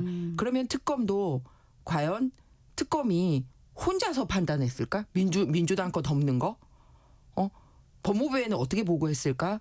그럼 법무부는 대통령실 민정수석실하고 했을까? 그런데 의심이 가는 거죠. 왜냐하면 이렇게 고위공직자가 현재 장관직까지 이름이 나온 상황입니다. 네네. 구체적으로. 네. 보고가 안 됐을까? 보고가 됐기 때문에 묻었지 않나? 그렇기 때문에 이 모든 과정에 대해서 수사가 필요하다. 특검에 대한 특검이 필요하다라고 보고 있는 겁니다. 네. 고발장 빠르게 제출하실 걸로 생각되는데 네. 언제? 네. 지금 바로 합니다. 네, 네. 알겠습니다. 자, 대통령이 어제 국무회의에서 종교단체 정치 개입 비판하면서 또 한 번 해산도 거론을 했거든요. 자, 어떻게 생각하세요? 왜 지금 시점에서 이렇게 일주일 간격으로 종교단체의 정치 개입과 관련한 발언을 이렇게 강도 높게 하고 있을 거라고 생각하십니까? 네, 국민들이 생각하기에 굉장히 중요한 이슈들을 대통령께서 소위 국무회의에서 모두 발언으로 말씀을 하시잖아요. 그러면 사실 같은 주제를 일주일 간격으로 두 차례 하기가 굉장히 힘이 듭니다. 완전히 국가적으로 중요한 이슈에 대해서 이제 발언을 하거든요. 그러면은 통일교라고 적시를 하진 않고 종교의 이제 정치 관여, 해산 이 부분이 지금 국민들에게 최정점에 있는 이슈였습니까? 아닙니다. 부동산 문제라든지 환율 문제라든지 이런 게 먹고 사는 데 있어서 최정점 이슈고요. 정치적인 이슈로 얘기를 한다면 지금 여러 가지 위법인 소지 때문에 민주당 이외에 모든 사람들이 반대하고 있는 이 8대 악법 이런 게 또 뭐 민주당 입장에서 얘기할 수 있는 건이나 뭐 이렇다고 생각하거든요. 네. 그런데 종교 말씀을 하십니다. 일주일 전에도 얘기를 하셨고 네. 어제 국무회의에도 2차례 걸쳐서 그런데 그 발언의 내용이 굉장히 묘한 게요. 종교재단이 해산할 수 있다라는 얘기고 해산을 검토하라라는 내용이고요. 그걸 어제 재차 확인을 하십니다. 그런데 더 나아가서 그 경우에는 이 해산된 종교단체의 재산이 국가에 귀속되는지를 대통령 입으로 직접 물어보십니다. 네. 어제 그런 얘기가 있었는데 오늘 통일교 관계자들의 이제 법정 진술이 있을 예정이거든요. 네. 그러니까 사실상 여기서 더 나가면 당신들 종교가 해산될 수 있어. 그런데 해산되면 그 해산의 효과라는 게 지금 있는 재산도 못 지킬 거야. 라고 암시를 주는 걸로 해석이 된다라는 거죠. 네네. 앞서 국민의힘과 네네. 그 통일교 관련된 이 의혹이 나왔고 민주당이 관여돼 있다라는 게 밝혀지지 않은 상황에서 정청래 당대표는 내란 정당 이석기당 해산되듯이 국민의힘도 10번이고 100번이고 해산될 수 있다. 이렇게 종교 유착이 관련되면 네. 이렇게 얘기를 하면서 공격의 포인트를 국민의힘 쪽으로 가져갔었어요. 그런데 지금은 뭐가 밝혀졌냐면 관여 여부가 국민의힘뿐만 아니라 민주당도 똑같은 일이 벌어졌네. 오히려 더 많은 일이 벌어졌네. 이게 되니까 대통령은 국민의힘을 공격하는 발언을 하신 게 아니라 해당 종교를 공격하는 듯한 발언을 하십니다. 그러니까 경고 사인이 종교단체로 가는 거다라고 생각이 될 수밖에 없고 그 시점이 매우 묘하다는 거죠. 오늘 그동안 나왔던 진술 이외에 추가 진술이 나올 거 아니냐라고 많은 사람들이 주목하고 있는 시점에 여기서 더 나가면 몇 명이 법정으로 형벌을 받는 게 아니라 종교 전체가 다칠 수 있고 종교 전체가 다치는 효과는 재산도 다 다쳐. 사실 우리가 통일교는 뭐 종교 단체로 인식하는 분도 많으시지만 사실은 경제 활동을 굉장히 많이 하는 곳으로 알려져 있지 않습니까? 재산 규모나 이런 부분에 있어서. 그래서 민감한 부분에 대한 언급을 대통령께서 직접 하시니 의심이 된다. 이런 생각입니다. 네.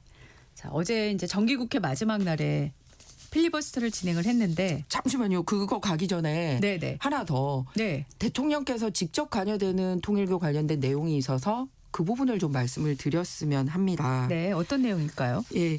그 국민의힘은 그동안 이제 뭐 권성동 의원이 통일교에서 자금 받은 거 아니야? 뭐 이 정도 의심이었었거든요. 예. 그런데 통일교 관련된 인사 제3 한 3순위 정도 되는 인사로 나중에 되는데 이분이 23년에 이재명 대표에게 직접 민주당 세계 한인 민주회의 부의장 당직을 맡고 그리고 임명장도 수여된 게 이제 밝혀졌습니다. 지금 그 말씀을 조금 더 한번 정리해서 말씀해 주시겠습니까? 그 당직을 그 통일교 인사가 맡았다는 건가요? 아니면 네, 맞습니다. 통일교 인사가 맡았습니다. 네. 그런데 그 통일교라는 거를 모르고 맡긴 게 아니고요.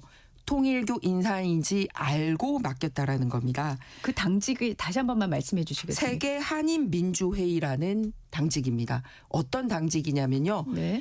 재외국민 선거가 투표권이 생겨서 굉장히 중요하죠. 재외 동포들. 그죠? 그래서 그 재외국민 선거에서는 국민의힘이 별로 못 이기고 있고 민주당이 항상 좀 높게 나오고 있는 편입니다.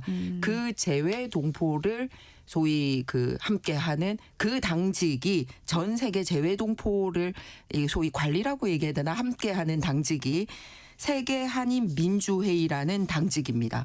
그런데 이 부의장을 통일교 인사에게 맡겨요. 그럼 의장은 누군지 아세요? 이재명 대표 본인입니다. 당 대표가 직접 그 대표를 맡는 당 기구라는 것은 그 기구가 얼마만큼 중요한 기구인지를 보여주는 거잖아요. 그렇군요. 예, 그리고 그 수석 부의장을 임종성 의원이라고 소위 7인회로 그러니까 친명 중에서도 핵심으로 알려져 있는 네. 그 7인회 소속인 그 임종성 의원이 수석 부의장을 맡습니다. 네. 그런데 임종성 의원은 이 통일교 인사인지 알고 추천을 했고 그러다 보니 당 인사는 생소한 종교 그러니까 뭐 1, 2위 되는 이런 종교가 아니잖아요. 예.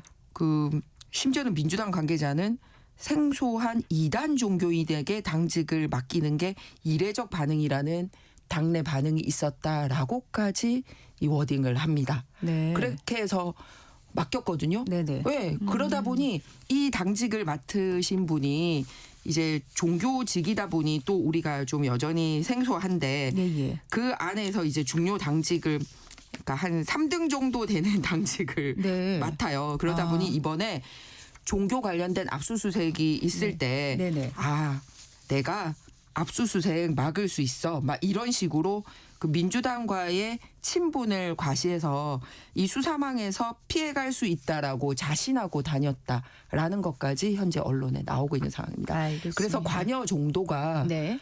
훨씬 더 민주당이 더 직접적이고 권성동 의원의 경우는 이제 의원 한 명에게 고리를 가지고도 당 전체에 덮어씌우려고 했던 반면에 민주당의 경우는 이재명 당대표 당시에 어쨌든 직접 이렇게 임명장 주고 본인이 의장으로 있는 그 수하로 이 통일교 인사를 임명하고 이런 장면까지 나오기 때문에 국무회에서 발언이 과연 적절한가 이런 생각이 듭니다. 알겠습니다. 자, 어제 그 국회 본회의의 필리버스터 중단 재개 반복을 했습니다. 특히 이제 우 의장이 나경원 의원 토론 중에 의제에서 벗어난 발언이라고 마이크를 끄는 일이 발생을 했거든요. 네. 자, 61년 만에 필리버스터 중 의장이 토론자 발언을 중지한 건 61년 만이다. 네. 라는 또 설명도 있습니다. 어제 네. 상황은 어떻게 보십니까? 일단 필리버스터라는 거는 말 그대로 소수 의견을 마지막으로 보장해 주자. 마지막이 아니라 유일한 겁니다. 계속 그냥 투표를 하거나 하면 그냥 소수당은 존재할 필요가 없죠. 그래서 필리버스터를 통해서 어떤 의견을 가지고 있는지 들어보자라고 얘기를 했는데 사실 필리버스터는 원래 무제한이어야 합니다만 우리나라에서는 그냥 24시간이 지나면 역시 다수당에 의해서 종결될 수 있도록 되어 있습니다. 그런데 이 24시간 동안에 부당함을 알리는 기회조차 맞고 10분 만에 입틀막을 했어요. 그것도 국회의장이 국회의원의 입틀막을 했습니다. 좀 전에 우리 사회자께서 말씀하셨듯이 네. 그 헌정사상 딱 2번 있는 일인데요. 61년 전입니다. 1964년 4월 22일 당시 이효상 의장이 당시 김대중 의원의 마이크를 끄는 사건입니다. 그리고 61년 동안 이게 또 필리버스터가 중간에 없어졌었어요. 네. 예, 그랬다가 지금의 민주당이 필요성을 주장을 해서 당시 여당이자 다수당이었던 국민의힘이 이제 받아들였던 게 필리버스터인데 그 10분을 못 참더라고요. 그런데 법안이 왜 우리가 이 법에 대해서 필리버스터를 할 수밖에 없는지 그 과정을 설명을 하려고 하니까 그냥 그 과정을 설명하지 말고 법안 내용만 설명해 라고 얘기를 하면서 5분 줄게요. 그리고 꺼버려요. 국회의원들을 가장 존중하고 국회의원들의 발언권을 보장해야 되는 당사자가 국회의장이기 때문에 국회의장은 회의 운영을 한 게 아니라 정치적 폭력을 한 거죠. 그래가지고 반대 의견을 그냥 무음 처리한 거잖아요. 무음 처리. 그래서 뮤트 국회를 만들려고 그러나 그래서 마이크를 끄는 결정은 국회의원 한 명의 입을 막는 게 아니라 네. 그 의원의 입을 통해서 전달되고자 하는 국민들의 의견을 틀어막는 거라고 저는 생각합니다. 그래서 마이크 끄는 결정 한 명에 수백만 명 국민들의 의사가 같이 꺼지는 거예요. 그냥 마이크 하나 끄는 게 아니라 그냥 국민들의 의견을 그냥 야 말하지 마라고 이렇게 탁 하는 거죠. 그래서 말 그대로 국민들의 의견을 이렇게 디지털 시대에 그냥 진짜 막 딜리트, 뮤트 알겠습니다. 이렇게 쉽게 하는 거 아니냐. 네. 그래서 앞으로는 네네. 다시 또 필리버스터 유일하게 하나 남은 네. 저희들의 의견 개진 기회인데 의장이 사과하고 네네. 겨우 24시간 보장된 이 필리버스터 보장해 주셔야 되지 않나 이렇게 알겠습니다. 생각합니다. 앞서 그 김희정 의원께서 말씀하셨던 통일교와 민주당 관련한 발언은 향후 여당 의원이 출연할 때 다시 한번 저희가 질문을 해서 또 말씀을 하고 전달을 해드리도록 하겠습니다. 네. 지금 근데 이 지금 필리버스터 제한법을 네. 지금 앞서 출연하셨던 이건태 민주당 의원도 네. 지금 혁신당도 이제 반대를 하고 있는데 이게 혁신당하고 잘 얘기해서 설득이 될 거다라고 이제 생각을 하시고 있는 것 같아요. 그러면 지금은 국회법 개정안이 네. 상정이 안 되고 있는데 네. 이 상황에서 민주당 쪽에서 빠르게 이걸 또 상정할 수 있을 가능성이 있을 것 같은데요. 어떻게 보세요?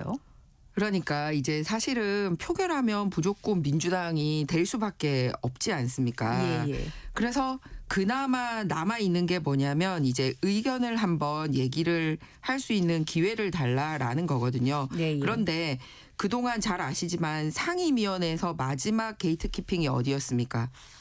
마지막 게이트키핑이.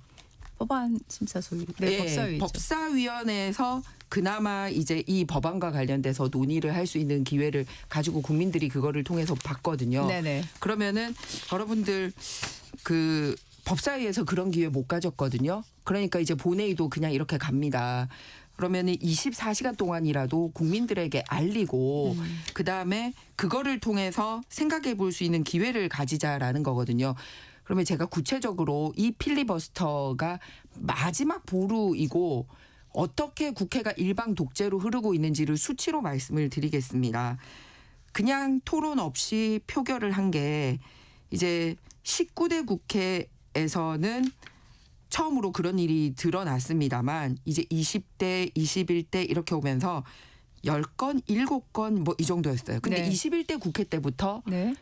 약간 이런 일이 드러나더라고요. 일방적으로 민주당이 막 이제 63건까지 갔었어요. 네. 그것도 굉장히 위험한 일이라고 생각하고 상당수가 그중에 위헌 판결을 받고 막 이런 일이 벌어졌습니다. 그런데 이제 국회가 1년 반 지났거든요. 그런데 단독으로 강행 처리한 게 180건을 이미 돌파를 했습니다. 이 추세대로라면 이번 4년 동안에 약 600건의 법이 진정한 토의 없이 그냥 민주당 일방에 의해서 통과가 될 거라는 게 예상이 되는 거죠. 야 그러면은 필리버스터 말고 당신들이 각각 해당 상임위원회나 법사위원회에서 충분히 얘기하면 되지 않을까? 그러지 않습니다. 법사위 같은 경우는요. 추미애 위원장이 부임한 2개월 동안에 어떤 일이 벌어졌느냐. 네. 발언권 제한을 271회, 강제퇴장 4회, 의사 진행 발언을 하겠다는 걸 못하게 한 게 189회, 토론하지 말고 종결 혼자 방망이 두드린 게 26회. 말하기도 입이 아파요. 즉 무슨 말이냐면 그냥 국민의힘은 발언 주지 않고 무조건 민주당 방망이만 쳐서 이런 심사가 안 된 법이 본회의로 막 올라오고 있는 시스템이라 본회의장에서 24시간 발언을 못하면 무슨 일들이 어떻게 벌어지고 있는지 국민들도 모르고 위헌적인 법률이 마구마구 양산이 된다는 겁니다. 근데 이걸 기어코 막겠다고요? 그건 진짜 이틀막이죠. 네. 24시간도 못 줄 정도로 소수에 대한 배려라고는 눈꽃만큼도 없는 거지 않습니까? 김희정 의원님 설명으로 많은 상황들을 알게 됐고요. 지금 다른 질문 좀 드려보고 싶습니다. 네. 그 김남국 전 비서관과 문진석 의원 간의 인사청탁 문자 파문과 관련해서 네. 국민의힘에서 지금 특별감찰관 후보자 추천 작업을 마무리한 걸로 보도가 됐어요. 네. 누구신가요? 추천하실 분이 공개해 주실 수 있나요? 아니요. 네, 아닙니까? 네. 자, 이게 지금 민주당에서는 그러니까 민주당은 대통령실이 국회에서 추천하면 하겠다고 했으니까 민주당도 호응을 해야 될 텐데 네. 어떻게 나올 거로 생각하세요? 네, 그러니까 사실은 대통령실과 여당이 서로 이렇게 같이 잘 해야 되잖아요. 그냥 여당이 소수당이라서 국회를 자주지할 수 없을 때는 안 됩니다. 예를 들어서 앞선 대통령 때는 추천하라고 했는데 민주당이 다수당인데 안 됐었어요. 네. 그런데 지금은 민주당이 다수당이기 때문에 민주당이 추천을 하면 되는 구조지 않습니까? 그러면 딱 어떤 느낌이 드냐 하면 네. 김현지 총무비서관이 저는 국회가 부르면 갈 건데요 라고 했는데 국회가 안 부르니까 제가 못 갑니다 라고 얘기했는데 국회가 어땠습니까? 민주당이 증인 채택 안 했잖아요. 근데 지금도 그 모양을 그대로 가고 있는 게 아니냐. 그러니까 특별감찰관 추천해라고 얘기를 하고 있는데 민주당은 안 하고 있는 이 모양새가 김현지 전 비서관 출석 안 할 때 이제 지금은 실장이고 그때는 비서관 네. 그거랑 똑같은 모양새지 않나라고 생각합니다. 근데 특별감찰관 제도를 이번에 좀 손봐야 된다라는 생각이 든 게 뭐냐면요. 네. 특별감찰관이 빨리 임명되는 것도 중요한데 특별감찰의 대상이 이제 배우자하고 사촌 이내 친족이 있고요. 그러니까 이제 가족과 친척들 관리하겠다는 거죠. 두 번째는 수석 비서관 이상의 공무원으로 되어 있습니다. 네. 그런데 지금 현재 그 문진석 저 원내 부대표하고 인사 과정에서 청와대에 거론됐던 김현지 실장은 수석 비서관이 아니라 비서관입니다. 네네. 네, 그럼 피해갈 수 있죠. 그래서 이것도 수석 비서관이 아니라 그 정부별로 수석 비서관급을 비서관급으로 만들기도 하고 비서관급을 수석 비서관급으로 만들기도 하고 네네. 이렇게 조정을 하기 때문에 예. 그냥 수석 비서관이 아니라 일반 비서관으로 할 필요가 있지 않나라고 생각을 하고요. 두 번째는 박균택 의원님이 그 본인들이 야당일 때 대표 발의한 내용이 있습니다. 뭐냐면 특별감찰관 후보는 대통령이 소속된 정당의 교섭단체를 제외하고 추천되도록 하자고 자기들이 법안을 낸 적이 있어요. 아, 네. 예. 그럼 마찬가지로 민주당 제외하고 추천을 할 수 있도록 뭐 해보든지 이런 거죠. 그런 생각을 갖고 계시는군요. 알겠습니다. 그건 제 생각이 아니라 네네. 이제 민주당이 제안을 했었던 네, 거죠. 제안했었고요. 네. 근데 어쨌든 지금 상황에서는 특별감찰관 후보자부터 빨리 추리는 게 필요한 거 아니겠습니까? 맞습니다. 이제 법 개정도 필요하시다는 의견이시지만 특별감찰관 사무실도 있고요. 네네. 특별감찰관을 보좌할 직원들은 발령을 받아서 월급 받으면서 쉬고 있는 상황입니다. 알겠습니다. 예, 그러니까 특별감찰관만 가면 됩니다. 네. 그래서 문진석의 이 문자에 나왔던 사람들 조사해야죠. 감찰해야죠. 알겠습니다. 네. 지금 이제 국민의힘 관련해서 그 당내 중진들이 공개적으로 장동혁 대표에게 쓴소리를 계속 하고 있는데 지금 관련해 가지고요. 박정훈 의원이 윤석열 전 대통령과의 절연론 이런 주장을 거론을 하면서 이철규 의원을 거명하면서 차기 총선 불출마로 책임져야 한다. 이런 주장을 했거든요. 어떻게 생각하십니까? 일단 제가 이 자리에서도 여러 번 말씀을 드렸는데 제 개인적인 것뿐만 아니라 네. 국민의힘 공식 입장문도 지난번에 말씀을 드린 네, 바가 그러셨죠. 있습니다. 네, 계엄은 명백하게 잘못됐고 또 여당으로서의 책임감도 느끼고 있고 그렇기 때문에 그 부분에 대해서 무엇이 잘못됐는지 법적 책임을 져야 할 일이 있다면 법적 책임져야 되고 진실 규명되어야 된다라고 얘기를 했습니다. 그리고 전직 대통령은 이미 탈당을 했습니다. 그리고 그 전에 이제 본인이 스스로 탈당을 했기 때문에 지금 어떤 관여나 이런 뭐 서로 뭐 통하는 거나 이런 게 없는 상황이기 때문입니다. 그렇기 때문에 마치 아직도 뭐가 연계가 있는 것처럼 얘기가 돼서는 안 된다. 명백하게 탈당이 되어 있고 우리 당은 스스로 이 문제에 대한 책임도 지고 어떻게 국민들에게 다시 신뢰를 회복받을지 다양하게 얘기를 하고 있다. 그 다양한 얘기 과정 중에 여러 의견들이 나오고 있다라는 그런 말씀 드리고 싶습니다. 네, 알겠습니다. 오늘 말씀 여기까지 듣도록 하겠습니다. 지금까지 국민의힘 김희정 의원이었습니다. 감사합니다. 네, 오늘도 좋은 하루 되십시오. 날씨 정보 듣고 돌아오겠습니다.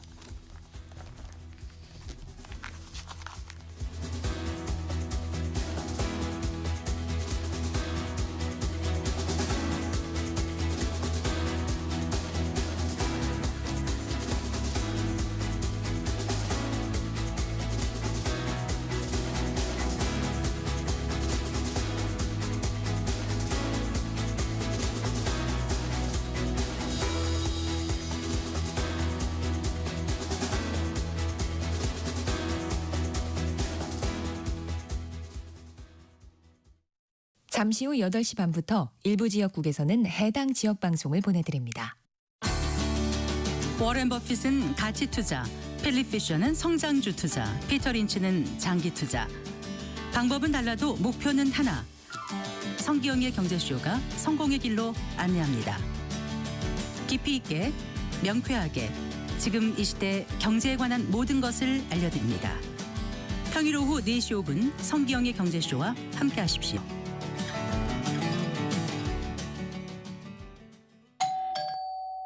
편지 왔습니다. 퇴근길 지친 당신에게 힘이 되는 뉴스를 전해드립니다. 매일 저녁 5시 5분 당신과 함께 읽는 세상 이야기 KBS 1라디오 뉴스레터 K. 지금 시각은 8시 30분입니다. KBS. 전격 시사 날씨 정보입니다. 어제보다는 오늘 기온이 종일 2, 3도 정도 높겠습니다. 그래도 아침까지는 기온이 낮아져 좀 추운 느낌이 들 텐데요. 전국 대부분 현재 0도 안팎의 기온이고 바람 때문에 체감온도는 실제 기온보다 2, 3도 떨어져 있습니다. 서울은 현재 기온이 1.6도, 체감온도는 영하 1.4도입니다. 오늘 낮 최고 기온은 서울이 10도로 어제보다 2도가량 높겠습니다. 세종이 11도, 대전, 대구 12, 광주, 강릉, 부산 13도로 대부분 전국이 7도에서 14도까지 오르겠습니다. 대기질은 깨끗하겠고요. 오늘 밤부터 흐려지겠습니다. 내일은 비 소식이 있습니다. 전국 대부분 5에서 10mm의 비 예보인데요. 경기 동부나 강원, 경북 산지는 비나 눈으로 예보됐고요. 특히 강원 산지와 동해안으로는 3에서 최고 10cm 이상의 눈이 예상돼 건조함은 좀 해결이 되겠습니다. 내일 강수는 대부분 내일 낮에 그칠 전망입니다. 다만 동해안과 산지를 중심으로 한 동쪽 일부는 비나 눈이 모레 금요일까지 이어지겠고요. 이후 주말에 다시 전국에 비나 눈 예보가 있습니다. 내일까지 기온은 평년과 비슷하거나 약간 높겠습니다. 지금 동해안과 산지, 경상권 일부에 건조 경보와 주의보가 발효 중인데요. 내일과 모레 비가 내리지 않는 일부 경상권 동해안으로는 당분간 메마른 날씨가 지속되겠습니다. 불조심하셔야 되겠습니다. 현재 서울 기온 1.6도, 체감온도 영하 1.4도입니다. 전격 시사 날씨 정보 최영우였습니다.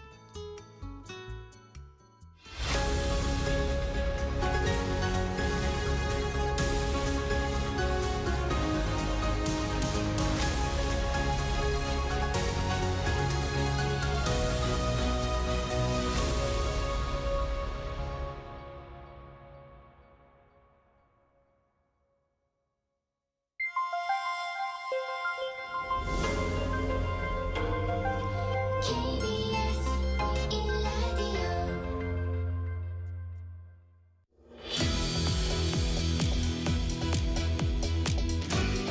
네, 전격 인터뷰 3부. 이번엔 조국혁신당 원내대표인 서왕진 의원 나와 계십니다. 어서 오십시오. 네, 안녕하세요. 서왕진입니다. 네. 자, 어제 조국 당대표 취임 인사 환대에 대한 답례품을 보냈는데 네.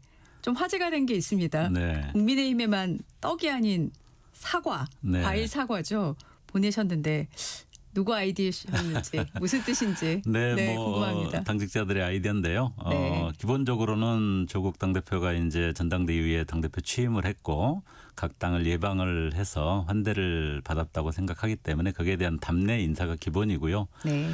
다만 답례 인사 내용 중에 국민의힘에 대해서는 내란 1년이 됐는데도 아직 제대로 된 사과를 당의 공식 입장으로 하지 않은 점에 대해서 국민들이 너무 좌절하고 실망하고 있기 때문에 그 점을 다시 한번 꼭 전달하는 취지. 뭐 잘 전달됐나 모르겠습니다. 알겠습니다. 최근에 이제 언론에서 조국 혁신당 관련해서 이런 보도들을 하고 있습니다. 초기에 쇠빙선 얼음을 네. 깨부수는 거잖아요. 쇠빙선을 자처했던 조국 혁신당이 지금 민주당이 내놓은 여러 법안에 대해서 제동장치 브레이크를 걸고 있다. 네. 이런 해석들을 하고 있는데 이 해석 맞다고 생각하십니까? 뭐 제동장치라고 이렇게 느끼실 수도 있겠습니다만은 저희는 법 자체를 좀 완성도를 높이고 개선하고 보완하는 그런 역할들을 굉장히 충실하게 또 나름대로는 굉장히 저희 나름대로 아주 세밀하게 하고 있다 이렇게 생각을 하고 있습니다. 예, 지금 그 브레이크를 걸고 있다라고 표현되고 있는 그 법안 중에 하나가 네. 이제 무제한 토론 필리버스터 제한법에 대한 그렇습니다. 건데 지금 민주당에서는 앞서 이건태 의원도 그런 얘기를 하셨어요. 이 필리버스터의 요건을 강화하는 이 법안 자체에 조국 혁신당이 반대하는 건 아니다. 다만 이제 소수 정당으로서의 어떤 그 장치를 훼손하는 부분이 있기 때문에 네. 의견을 낸 거기 때문에 얼마든지 협의를 하면 잘 조정이 될 거다라는 취지로 얘기를 하셨는데 그렇게 봐도 되는 건가요? 우선 이 필리버스터 관련된 법안 국회법 개정은 김병기 원내대표가 상당히 의지를 가지고 추진하고 있습니다. 네. 김병기 원내대표님과도 이 부분에 대해서 상당히 이야기를 나눴는데요. 네. 애초 취지 자체는 국민의힘이 어제도 뭐 상황을 보셨겠습니다마는 네. 필리버스터 법을 만들었던 애초 취지 즉 정말 쟁점이 되고 일종의 논쟁을 할 만한 그런 사안의 법안인데 다수당이 일방적으로 밀어붙이는 부분에 대해서 소수당이 거기에 대한 발언을 충분하게 하고 국민들과 함께 또 그 시간 동안 수기를 해볼 수 있는 고민을 해볼 수 있는 시간을 부여하자는 게 필리버스터 법이잖아요. 네. 그래서 국민의힘은 이 필리버스터 법이라고 하는 것을 사실은 그 정신에 맞춰서 하는 것이 아니라 다른 정쟁과 다른 쟁점 법안을 뭔가 주장하기 위해서 이미 다 합의하고 상임위에서 다 통과된 민생 법안들까지도 필리버스터를 걸어가지고 네. 시간을 계속 끄는 일종의 악용을 하고 있는 상황입니다. 그래서 네네. 그 문제에 대해서 뭔가 그래서는 안 되는 것 아니냐라는 게 이제 김병기 원내대표의 문제시고 저는 그 점에 대해서 충분히 이해도 되고 어제 나경원 네. 의원의 하는 행위를 보면은 상당히 공감이 되는 바도 있습니다. 예. 그렇지만 네. 원래 필리버스터법을 만들었던 게 2012년 국회 선진화법 차원에서 만들어진 겁니다. 예. 그 전에 기억하시는 분들이 있겠습니다만 그때는 법 하나 쟁점 법안 하려고 그러면은 실제 육탄전을 벌이고 그랬죠. 동물국회라고 불렸었어요. 네, 예. 그게 입법부 국회 자체에 대한 국민의 신뢰를 전반적으로 떨어뜨리는 것이기 때문에 그러지 않도록 하는 대신에 소수 정당이 아까 말씀드린 것처럼 충분히 자기 입장을 토론하고 국민들이 그걸 한번 생각해 볼 수 있게 하고 여론을 만들 수 있는 기회를 주는 것입니다. 그래서 그 원칙 자체는 사실은 김대중 대통령이 과거에 처음 시작했던 그런 어떤 선례도 있을 만큼 굉장히 의미 있는 가치고 원칙이기 때문에 그것 자체를 훼손해서는 안 된다. 네. 지금 민주당이 제안하고 있는 부분은 그 정신 자체를 좀 훼손하는 측면이 있어서 그럴 일은 아니다라고 저는 제기를 하고 있고 저희는 그 점에 대해서 민주당도 상당히 또 인정하는 측면이 있습니다. 그래서 그런 가치를 훼손시키지 않으면서 지금 국민의힘 또는 나경원 의원이 하는 것처럼 필리버스터의 원래 가치 자체를 오히려 악용하는 문제를 어떻게 제어할 수 있는 또 다른 수단이 있겠느냐. 예를 들면 어제 논쟁이 됐던 게 그거지 않습니까? 필리버스터라고 하는 것은 기본적으로 쟁점 법안에 대해서 이견이 있는 부분을 국민들에게 설명하고 뭐 자당의 어떤 논점, 네. 입장 이런 것들 잘 설명하는 일인데 어제 일성이 뭐였냐면은 가맹점법이었잖아요. 네, 나는 그렇죠. 가맹점법에 찬성합니다. 해놓고 다른 이야기를 한단 말이에요. 그런 것들은 확실하게 제어할 수 있는 어떤 조정장치 이런 것들은 필요하다고 생각해요. 네네. 그런 것들을 구체적으로 개선하는 방안을 민주당하고 충분하게 좀 논의를 할 생각이고요. 네. 그런 부분들이 좀 합치가 되고 원 정신을 훼손하는 것이 아니라고 한다면은 네네. 저희들이 뭐 계속 반대할 이유는 없습니다. 그래서 그 협의가 이제 시작돼야 되는 그런 상황입니다. 아직 시작은 된 건 아니고요. 다른 게 너무 지금 많아가지고 네네. 필리버스터법 관련해서 구체적인 어떤 그 보완 방안 이런 부분을 본격 논의는 못했는데요. 그 네. 논의를 시작할 겁니다. 네. 그런데 이제 국회법 개정안도 아까 앞서 말씀하셨다시피 김병기 대표가 원내대표가 의지를 갖고 이제 추진을 하고 있는 상황인데 임시국회 회기는 한 달도 안 되지 않습니까? 그러면 조국 혁신당과 민주당이 빠르게 그런 협의를 해서 수정된 국회법 개정안을 내놓을 수 있을까요? 충분히 가능합니다. 어려운 문제가 아니고 네. 사실은 필리버스터 법은 그렇게 뭐 복잡한 법도 아니기 네. 때문에 정말로 의미 있는 악용을 좀 제어할 수 있는 수단, 그러나 필리버스터의 원취지를 훼손하지 않는 그 방안들을 뭐 논의해서 찾아내면은 뭐 그거를 수정해서 이렇게 올리는 것은 어려운 일은 아닙니다. 혁신당 내부에서는 이 정도 아니면 되겠다고 좀 준비되어 있는 게 있습니까? 그렇다면? 저희들은 뭐 몇 가지 이제 방침들을 이야기합니다만은 아직 충분하게 그 부분에 대해서 정리되어 있는 것은 아니고요. 네. 민주당과 좀 협의를 할 생각입니다. 알겠습니다. 자, 지금 혁신당과 민주당 간에 이제 입장차가 좀 드러나고 있는 법안들 갖고 질문을 네. 좀 드려보겠습니다. 지금 내란 전담 재판부법 민주당에서는 지금 일단 법사위를 통과했지만 처리 시점은 미룬 상황인데 네. 자, 혁신당 쪽에서 위헌 우려, 위헌 소지가 있다고 본 부분 언론 보도로 나오긴 했습니다만 이 자리에서 한 번 더 설명을 해 주시죠. 네, 1차적으로 어쨌든 민주당이 급하게 처리하지 않고 조금 더 논의하고 검토하는 과정을 갖기로 한 것은 참 잘한 결정이다. 우선 그렇게 생각을 하고요. 네네. 저희들이 제기했던 가장 중요한 논점은 이겁니다. 뭐 이게 위헌이다 아니다, 위헌이 아니다라고 주장하는 민주당 내 또 추진하는 분들도 있지만 예. 위헌인지 아닌지는 최종 헌재 가서 다퉈봐야 알 일이고요. 예. 위헌 논란이 있다는 겁니다. 네네네. 위헌 논란 소지가 상당히 있고 그 위헌 논란이 있게 되면은 피고인 쪽에서 피고인 변호인단이 위헌 심판 제청을 신청을 하게 됩니다. 그거를 만약에 법원이 그 신청을 받아서 위헌 심판 제청을 하는 순간 재판이 정지가 됩니다. 재판이 정지가 되면 물론 재판이 정지가 되더라도 꼭 피의자가 풀려나거나 그렇게 결정돼 있는 것은 아닙니다만은 예를 들면 오랜 동안 재판 자체가 진행이 안 되는데 그 피해자를 구속 상태로 계속 둘 거냐 하는 부분에 대해서 법원이 고민할 수밖에 없고 보석 신청을 했을 경우에 받아들일 가능성이 매우 높아진다는 겁니다. 그러면 어떻게 되느냐? 다시 한번 내란 수계 윤석열이 밖으로 나와서 거리를 활보하면서 자기의 지지자들한테 뭔가 뭐를 선동할 수 있는 그런 상황이 올 수 있다는 겁니다. 네. 그런 상황을 만들어서는 안 되기 때문에 그 위헌 논란의 소지가 되는 가장 핵심적인 문제, 즉 판사를 추천하는 추천위원회 구성에 있어서 일종의 기소 담당을 하고 있는 검사들의 지휘자인 법무부 장관이 추천하는 것, 이런 것들을 포함하는 것은 굉장한 논란을 부추기는 것이기 때문에 그런 것들을 좀 제외하고 저희들이 제안하는 것은 네. 전국 법관 대표회라든지 또 법학 교수회 또 뭐 법전원 협의회 이런 데들이 5-2-2 해서 9명을 추천하는 방식으로 하게 되면은 그런 논란이 훨씬 더 해소될 수 있다. 이런 제안을 드리는 겁니다. 알겠습니다.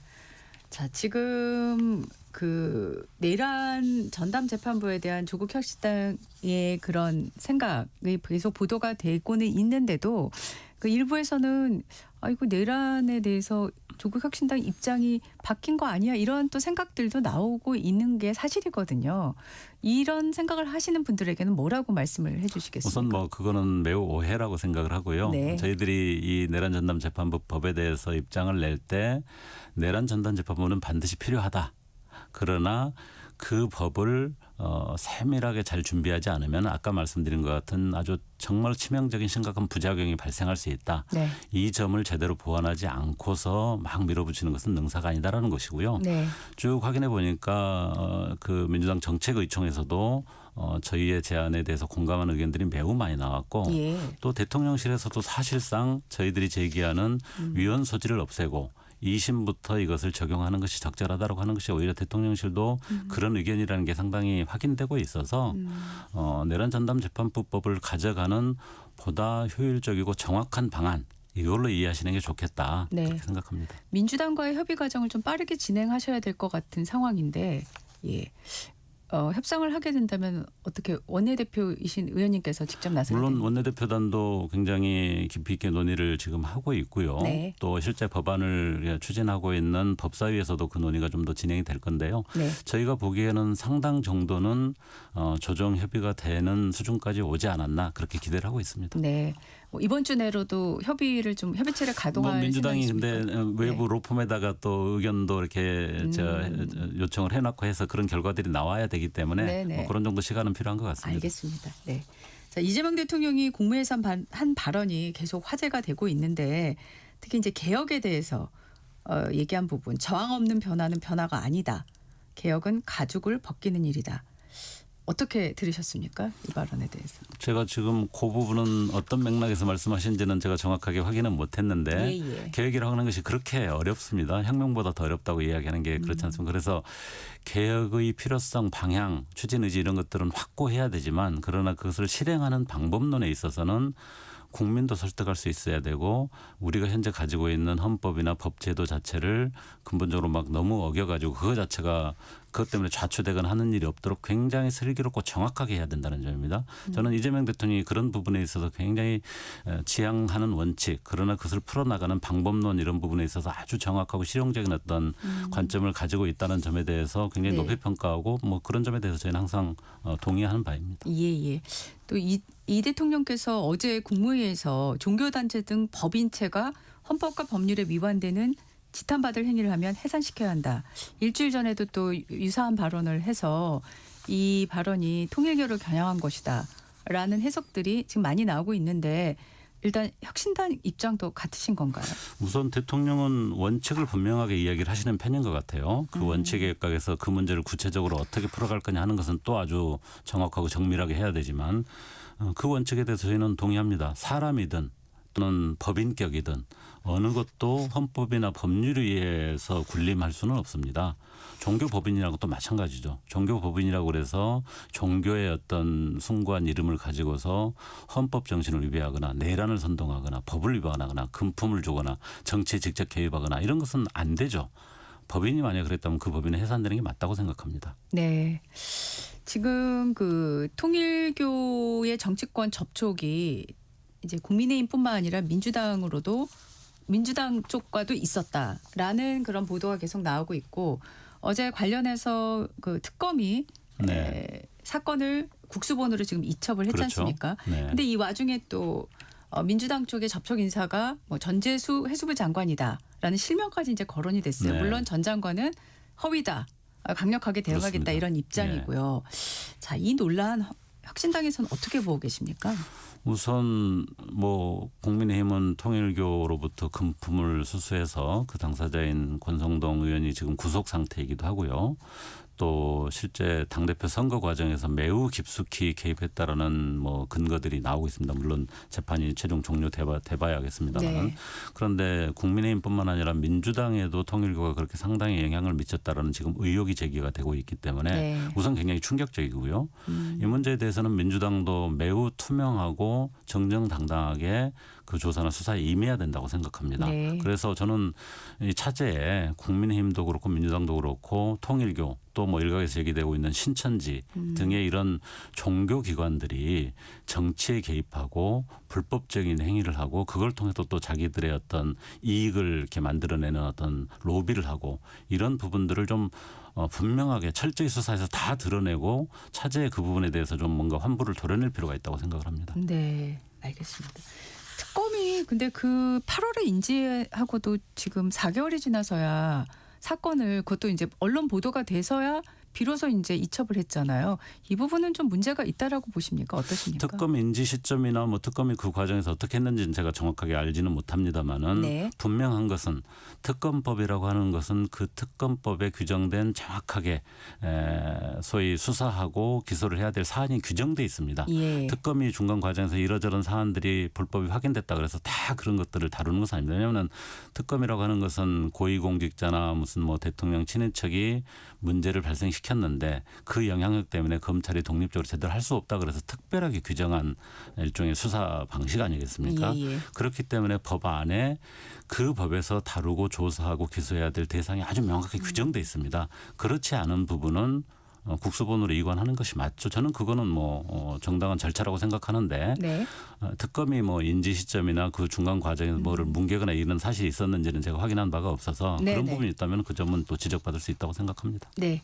지금 그 과방위에서 민주당에서 추진하는 이른바 허위조작 근절법이라고 불리는 정보통신망법 개정안이 그제 국회 과방위에서 무산이 됐어요.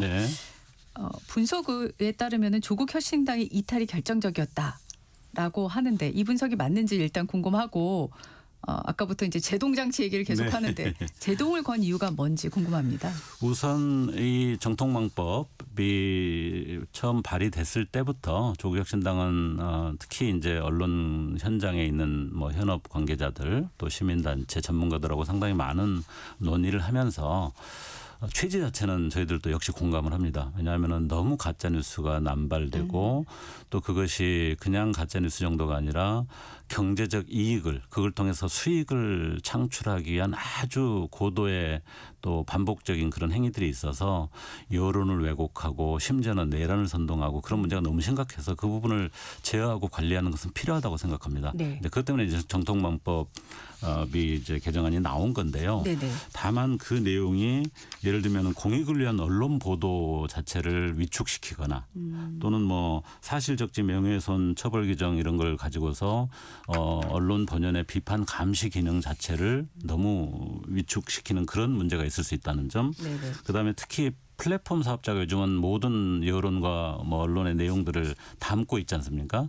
그 플랫폼 사업자한테 그것을 관리할 수 있는 굉장히 무거운 부담을 부여해 가지고 그게 역으로 플랫폼 사업자가 모든 언론의 내용이나 컨텐츠를 그냥 자의적으로 마음대로 이렇게 없애거나 막 조정할 수 있는 그런 방식으로 갈 위험성이 있다고 봤기 때문에 네네. 저희는 그런 어떤 부작용을 잘 제어하는 좀 아주 면밀하고 정확한 법안을 만들 필요가 있다라는 차원에서 문제 제기를 했었고 네네. 우리 당의 거방위 소속인 이혜민 의원이 네네. 그런 내용을 담은 대안 법안을 발의를 했습니다. 네. 다행히 민주당과 그 대안 법안을 함께 병합해 가지고 논의를 굉장히 깊이 있게 하고 있고요. 아, 네. 저희들이 제안한 문제의식에 대해서 상당 정도는 수용이 돼서 네. 최종적으로 좀 협의 조정을 지금 완료하기 직전에 와 있는 상황이다. 거의 예. 네. 완료하기 직전이라 얘기하셨어요. 그러면 네.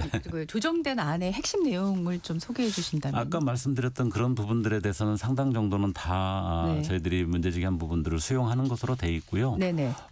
이제 뭐 마지막으로 네. 그 일종의 정치 권력 또는 뭐 경제 권력 대기업들 이런 당사자들에게도 소위 증벌적 손해배상을 제기할 수 있는 권한을 부여할 거냐 하는 문제가 조금 이제 쟁점인데요. 네. 그 부분에 대해서 누구든 어쨌든 권리는 부여해야 되는 것 아니냐 아니면 너무 권력자들은 아예 제외해야 되는 것 아니냐 이런 쟁점들이 좀 남아 있는 상황인데요. 네. 오늘 저희 당 내에서 최종적으로 오전에 그 부분에 대한 방침을 한번 최종 제 입장을 정리하고 어쨌든 민주당하고 굉장히 열린 협의를 진행을 해왔기 때문에 저희 입장을 최종적으로 정리해서 오전 중으로 전달할 생각입니다. 네.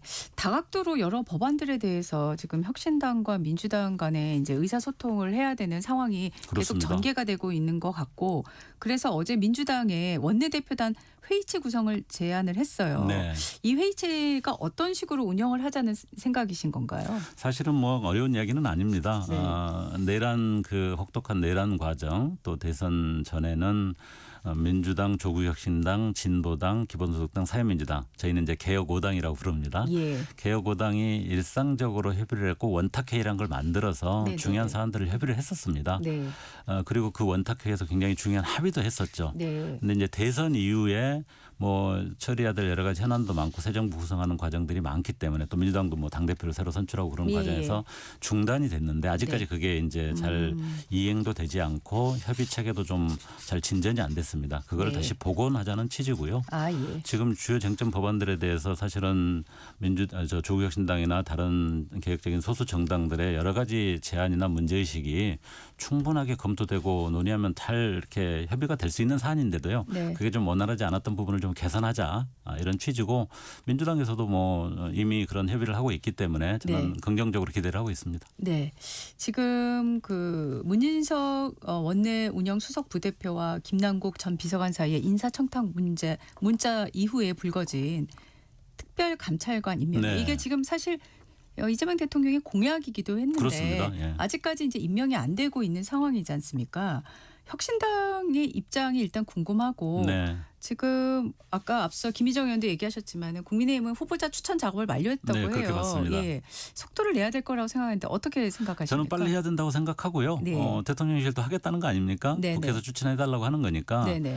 민주당이 속도를 내면 되는데 네. 원래 이제 3인 추천이지 않습니까? 예, 예. 저희 생각에서는 한 명 추천을 저희한테 좀 제안을 하면 양당에 좀 너무 과도한 그런 어떤 의중이 반영된 후보보다 좀 더 엄밀하고 뭐 대통령실이 알아서 잘하는 부분이 있겠지만 늘 권력이라고 하는 것은 로비와 또 흐트러질 우려가 있기 때문에 예. 그런 제도가 마련된 거 아니겠습니까? 예. 좋은 분을 저희들은 추천할 의지가 있다. 그런 말씀을 드립니다. 네, 알겠습니다. 자, 지금 잠깐 잊혀지고 있는 것 같은데 대장동 사건 항소포기 토론이요. 네. 이거 국민의힘하고 지금 논의돼가고 있습니까? 예, 실무 논의에서 사실은 날짜까지도 상당히 논의가 된 걸로 알고 있고 다만 그렇습니까? 이제 뭐 방송이나 미디어를 어떻게 할 것이냐 하는 네네. 부분인데 기술적인 좀 어려움이 있는 것 같습니다. 시간이 촉박해가지고 예. 뭐 방송 같은 거 다 이미 편성이 돼 있는데 어떻게 그렇죠. 할 거냐 뭐 하는 부분과 관련해서 네네네.